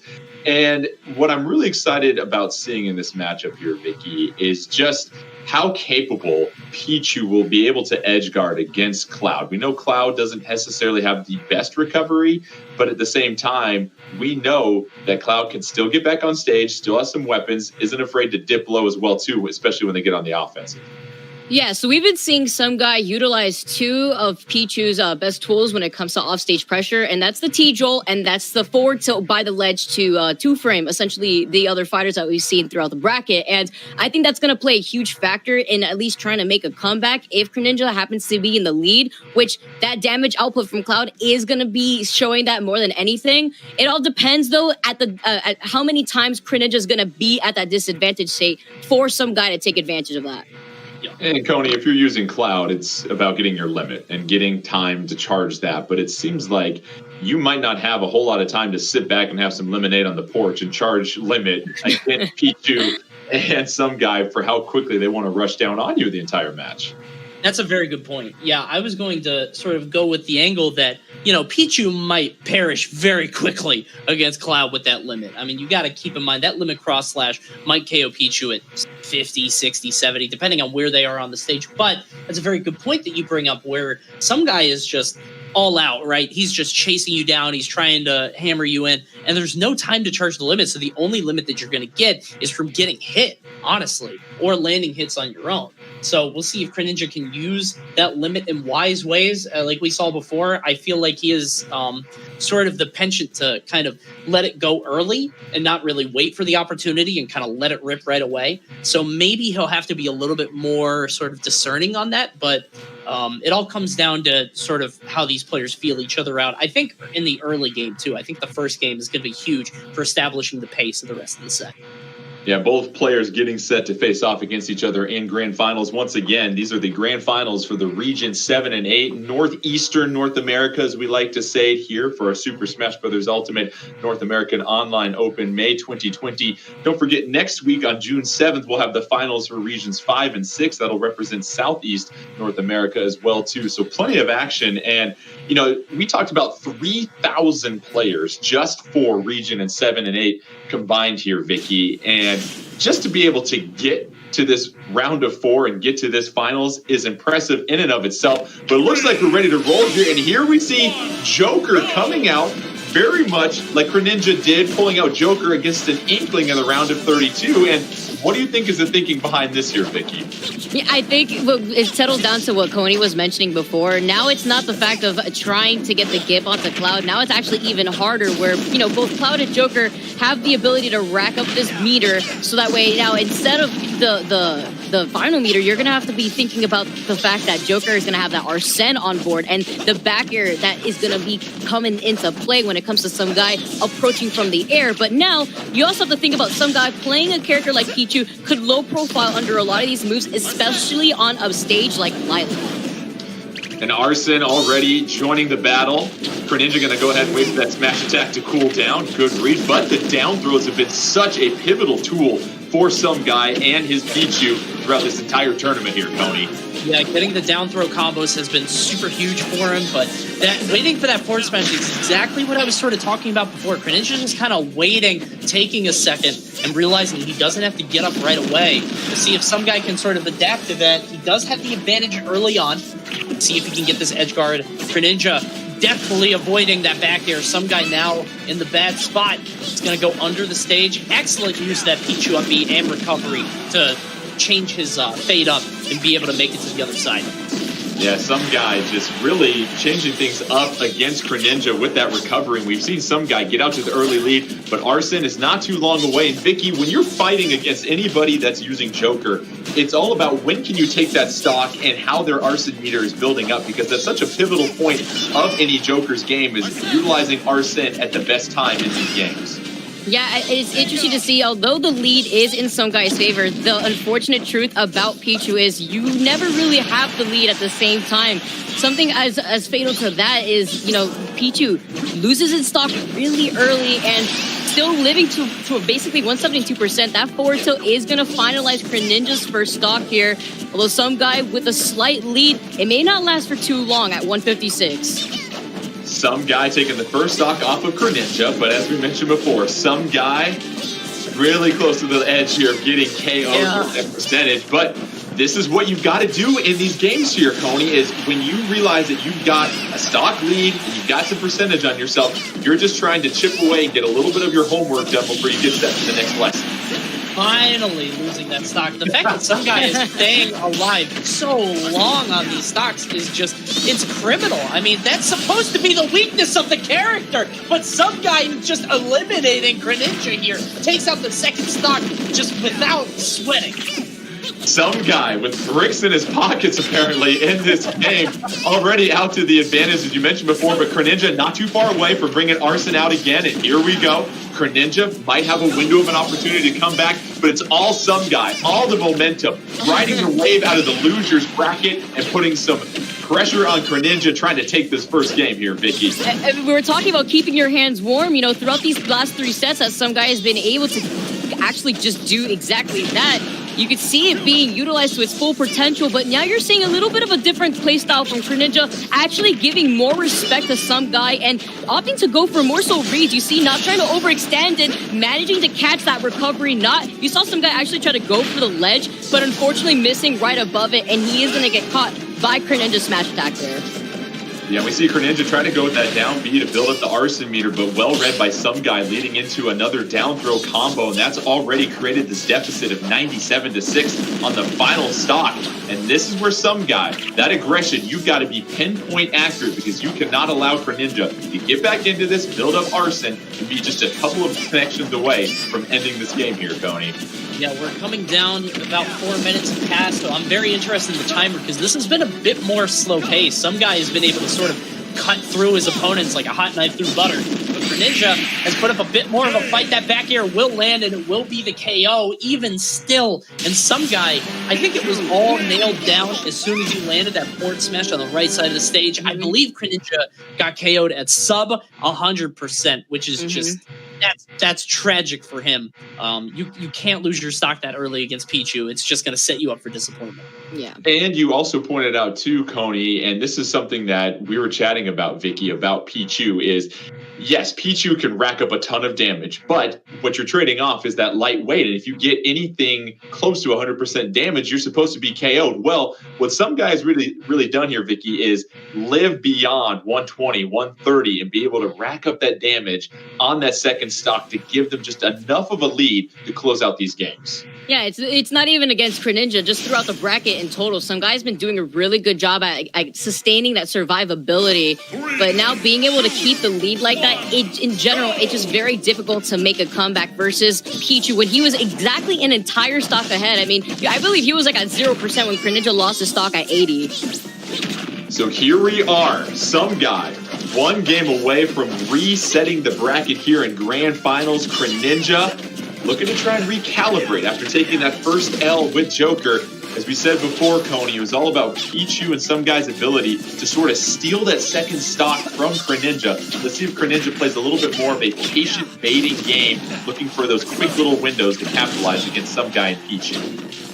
I was expecting to see, honestly, but I feel like some guy's aggression is just too much for Greninja to keep up with. I'm really surprised at the ability of some guy to find these openings and just sort of flow through the wall. I mean, like, it feels like there's one brick missing in a wall, and he just tears all the way through it. Right now, it's about even between the two, but Arsene's going to go away, so Greninja might have a little bit more trouble getting the KO. We'll see if some guy can get staged. And that's the thing about Joker here, Vicky. When you don't have Arsene, you don't have a ton of KO options. As some guy, the sticks are still on fire. Goes ahead and takes that first knock. And let's see if some guy, this is where we've seen it, Vicky, living at 126, 130, and being able to rack up damage on that second stock, finding that separation. Yeah, some guy not needing a persona of his own here, just managing to find that KO instead. And with the lead, it's going to be a little tricky because we were just talking about you don't want that lead to escape you, and some guy's been running around with it versus Greninja. In general, although whenever he does get that aggression going, it's difficult for Greninja to get out of here. And because this Grand Finals isn't a 3 out of 5, some guy only needs one more win to basically bracket reset, and perhaps we may see a change from Greninja if he wants to opt to go for the Cloud within that second set. Yeah, and Cody, what we see here is some guy really doing a terrific job of waiting out Arsene, and it's all some guy. Pichu might be the lightest character in the game, but might have the biggest heart, as some guy is just one stock away from resetting this Grand Finals bracket. You can't stop him, Cody. You can't stop him. It's just aerial after aerial for some guy in Pichu. The unstoppable force just tearing through his opponents again. No way! No, don't do it! The entire charge? That was nuts. Some guy gets the whole charge on forward. Ends with the tree stock. Oh no, living to 174%. He should not do that. Pichu should not be able to do that. I can't believe he's doing it. On a silver platter. It's so funny here, Vicky. I've got an 18-month-old son, and just like Pichu, a small little mammal just dictating the day and how things go right here. And Pichu resetting the bracket with some guy, and now we get to Grand Finals, winner take all on this final match. And we've talked about aggression, but if you don't have a good defensive game plan against that aggression here, Vicky, you can see how quickly you get overwhelmed. And it seems like no matter when somebody bounces back with that fresh stock, Pichu gets them to 40, 50%, just like that. Yeah, it's just difficult for Greninja to recover, and you could say, honestly, he's quite a bit shooketh with the way that some guy has been playing as aggressively as he can. And just as I was thinking about it, the Cloud Switch is on board, and Coney gets his wish. We are here on Final Destination. Yeah, and Coney, Final Destination, no platforms whatsoever. You've got tons of space to roll around and play here. And Greninja making the switch to Cloud. I wonder if that'll change anything, but already some guy, those aerial combos, just able to rack up so much damage.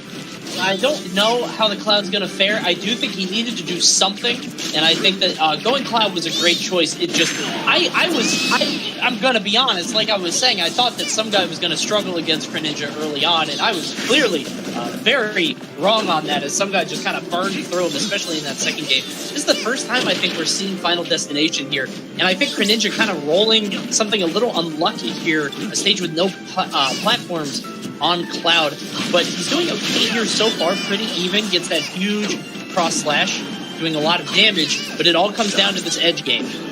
Oh, but narrowly avoiding Greninja, some guy right there. He does manage to get back, but just as quickly, he is going to be off stage. Some guy not going to be able to utilize that, but the patience catching the roll. Some guy still in the lead here. Now Greninja having to figure a way to make the comeback. And Coney is down smash on the edge. That's been the bread and butter for some guy with Pichu. Reading the recovery so well. And some guy, it seems like it doesn't matter what fighter you're throwing out there.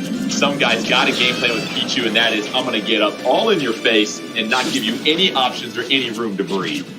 Yeah, what he does is he pushes you to the ledge, and then you're either going to get down smash, forward smash. He might just do a reverse back air, so he'll just jump backward at you, and that catches jump from ledge, that catches roll in, catches a ton of different things. So some guy has a myriad of options at the ledge that he's kind of cycling through. And again, bro, 153? Come on, this is nuts. Some guy in Pichu living well beyond the typical percentage you're going to see. Down smash on the edge once again. Vicky, this is just some guy. It doesn't matter what language, what fighter. they are able to read it all, and some guy taking full control of this tournament, looking to get one more stock to take the first game in grand finals. Remember, both players are down to their final loss, and whoever wins this match will win it all. I mean, you have to think about the fact that Greninja had to take a little bit of a breather there, coming down from that top platform. And at the same time thinking, I felt for that again, you know, rolling back onto the stage, getting caught by that down smash, now having to force his way back with stage control with some guy still up an entire stock over Greninja. And Greninja almost close to building limit, but some guy, what we've seen here, Coney's done a great job of darting in and out of sort of that zone of that Buster Sword that Greninja has, and able to just stay just enough outside of that zone not to get punished for a lot of those approaches in the neutral game. I feel like some guy's doing an excellent job of using that mobility like we talked about. Greninja waiting for the smash. Excellent wait. Excellent get-up attack. Just getting some free damage. Some guy maybe being a little bit too aggressive there, but honestly, I'm pretty gobsmacked because I did not expect this to be such a blowout. We'll see if Greninja can figure something out here. Has him at the ledge. Only about half limit. Forward tilt will do it. Greninja now in control. It seems like he's in the driver's seat, and he has a lot of momentum here. We'll see if that can translate to a game win. And right now, Greninja just, with the stage control, keeping some guy off the side, able to build up limit as well, too. Throwing out a couple of different options for that edge. Going Thunder connects, and some guy with so many tools to get back on stage and apply pressure. Doesn't matter where they're at, Pichu will find you, Vicky. Yeah, you saw the freeze frame right there, actually adding a little dramatic effect to some guy's first game victory here in the bracket reset. I mean, now going into this next game is either going to be some guy taking the entire thing from right underneath Greninja, or if Greninja could try to bring it back despite the bracket getting resetted. So some guy who got sent down to the loser's bracket after a first-round loss to Ventus Will has battled their way all the way back to grand finals, has reset the bracket. It's been all Pichu applying pressure against everybody. Greninja now with their back up against the wall, unlike anything they've seen, not even in the round of 32. I'm curious to see if we're going to see Cloud or see Joker here, but it seems like it's Greninja being forced to adapt here versus some guy that is just sitting back and saying, oh, and how about this? Hey, Cody, a complete change-up is what the catcher calls for here. I think he had to. I think he had to do something. Joker was not the play. Cloud got ran over. You got to do something. And I guess the answer is the blue blur. We got Sonic the Hedgehog is out now to try to deal with Pichu. And maybe the idea is to sort of match the speed. Maybe he could create distance and kind of run away a little bit more and catch his breath. Because I feel like some guy is just constantly pushing the issue, aggressing. Maybe we're just waiting for some guy to hurt himself a little bit more. Because let's keep in mind, those electric attacks have done so much percent to some guy over the course of the day. So we'll see what Greninja's strategy is here as Sonic is making his first appearance of the day. And Vicky, with Sonic in your neutral, it's not like most other characters where you're looking to kind of land that jab, that tilt, or that safe aerial approach and lead into combos. With Sonic, you're just darting in and out, looking for those openings, but also you've got the speed to punish essentially any fighter on any whiff or landing. Oh, but unfortunately, it looked like he was trying to go for the platform there, but I'm not too sure. Yeah, it looked like he had unfortunately just fallen right through it and losing his stock pretty early. This is the lead that some guy exactly wanted. Now, with only 75%, he could afford to take in that self-destructive damage that the T-Jolts do to himself in general, like the electric moves that he has. And now Greninja at a disadvantage, he maybe not getting tilted necessarily, but now keeping some guy at least off stage, wants to try to take advantage of the fact that he has to make this comeback. Listen, Coney, I'm not fooled. Some guy in Pichu at 128, I'm not even sweating bullets because we faced some guy that lived to 160, 170, 180, even there taking the throw and still alive at 148. Some guy hanging on there, but going to go ahead and face the retribution coming out from Greninja. Greninja evening up the stock, trying to stay alive here. Some guy, one game away from claiming our championship between Region 7 and 8. And Coney, it's just some guy applying pressure, but if you're Greninja as Sonic, you've got to be able to escape those combo opportunities and break those up.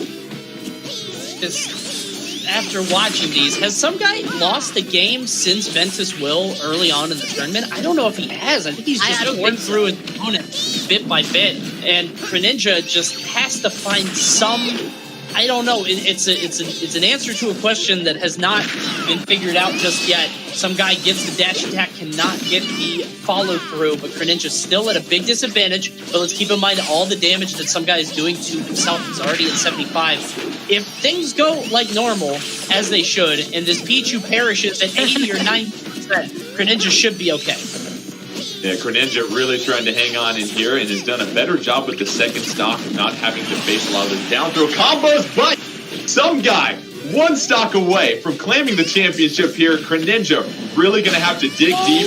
Some guy, and that's what we're talking about, Vicky. Some guy finally perishing at under 100%. Using the back throw on the platform to extend closer to the blast zone right there. The lead that some guy had has just slipped away as Greninja recognizing the situation and managing to come back from that back throw. And that was fantastic. I was going to point out, too, just being able to get Town and City. Oh, so close. Great DI, though, coming from Greninja. This is an extremely close situation, but he respected some guy too much. Unfortunately, drifting way too far from the ledge and losing that stock. Some guy takes it from loser's bracket over Greninja.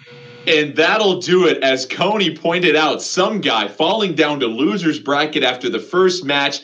After that, plows through the rest of the competition, doesn't lose a single game on their way to resetting the bracket and claiming our championship for a Region 7 and 8 in the Super Smash Bros. Ultimate North American Online Open, May 2020. And Coney, I got to start with you. What did we learn from some guy in this Pichu, in this absolute display we saw this afternoon?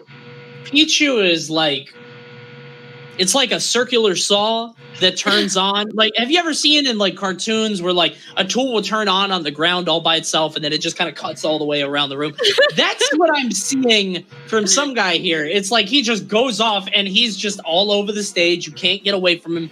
Ventus Will did figure it out at one point and he actually did take the set, but ever since then, some guy it was his show all the way through. We know that he played Dark Pit and Bowser throughout the rest of the tournament, but not this time. Just Pichu straight all the way through. And I'm honestly kind of surprised because like you were saying earlier, Vicky, with all the fighters in this game, with all the different matchups, all the different considerations and dynamics at play, to go straight Pichu all the way through is impressive. That's a feat. Yeah, it's really impressive. And Vicky, as you pointed out, with all these different fighters, you go with someone like Pichu. It's not about just understanding Pichu's strengths, but also understanding the best way to approach all these other different fighters. And it seemed like the theme was everybody was trying to adjust to some guy, whereas some guy just stuck with their game plan throughout the rest of this tournament, the rest of this bracket. And that's how they rose to success here today. Some guys' survivability honestly expanded beyond what Pichu's weaknesses are in general. And the fact that he was able to live beyond 160 more than 50% of the time that we saw him on stream is the reason why some guy really took advantage of the lead despite dealing that self-damage that Pichu does. So that'll do it. Some guy is your winner for Regions 7 and 8. They will take home a downloadable code for the Super Smash Bros. Ultimate Fighters Pass Volume 2, a downloadable code for the Splatoon 2 game, and a downloadable code for the ARMS game, emerging victorious from nearly 3,000 different players and resetting the bracket to come from behind and get the victory as Pichu. So that'll do it for us. A big thank you to our wonderful crew. A big thank you to Greninja, Ventus Will, and Crunchbat for giving us some fantastic matches, as well as my other two co-casters, Vicky Kitty and Coney. Don't forget, next week, June 7th, we'll bring you the finals of Regions 5 and 6 as we continue along with the Super Smash Bros. Ultimate North American Online Open, May 2020. From all of us here, thanks again for joining us, and we'll catch you guys next week.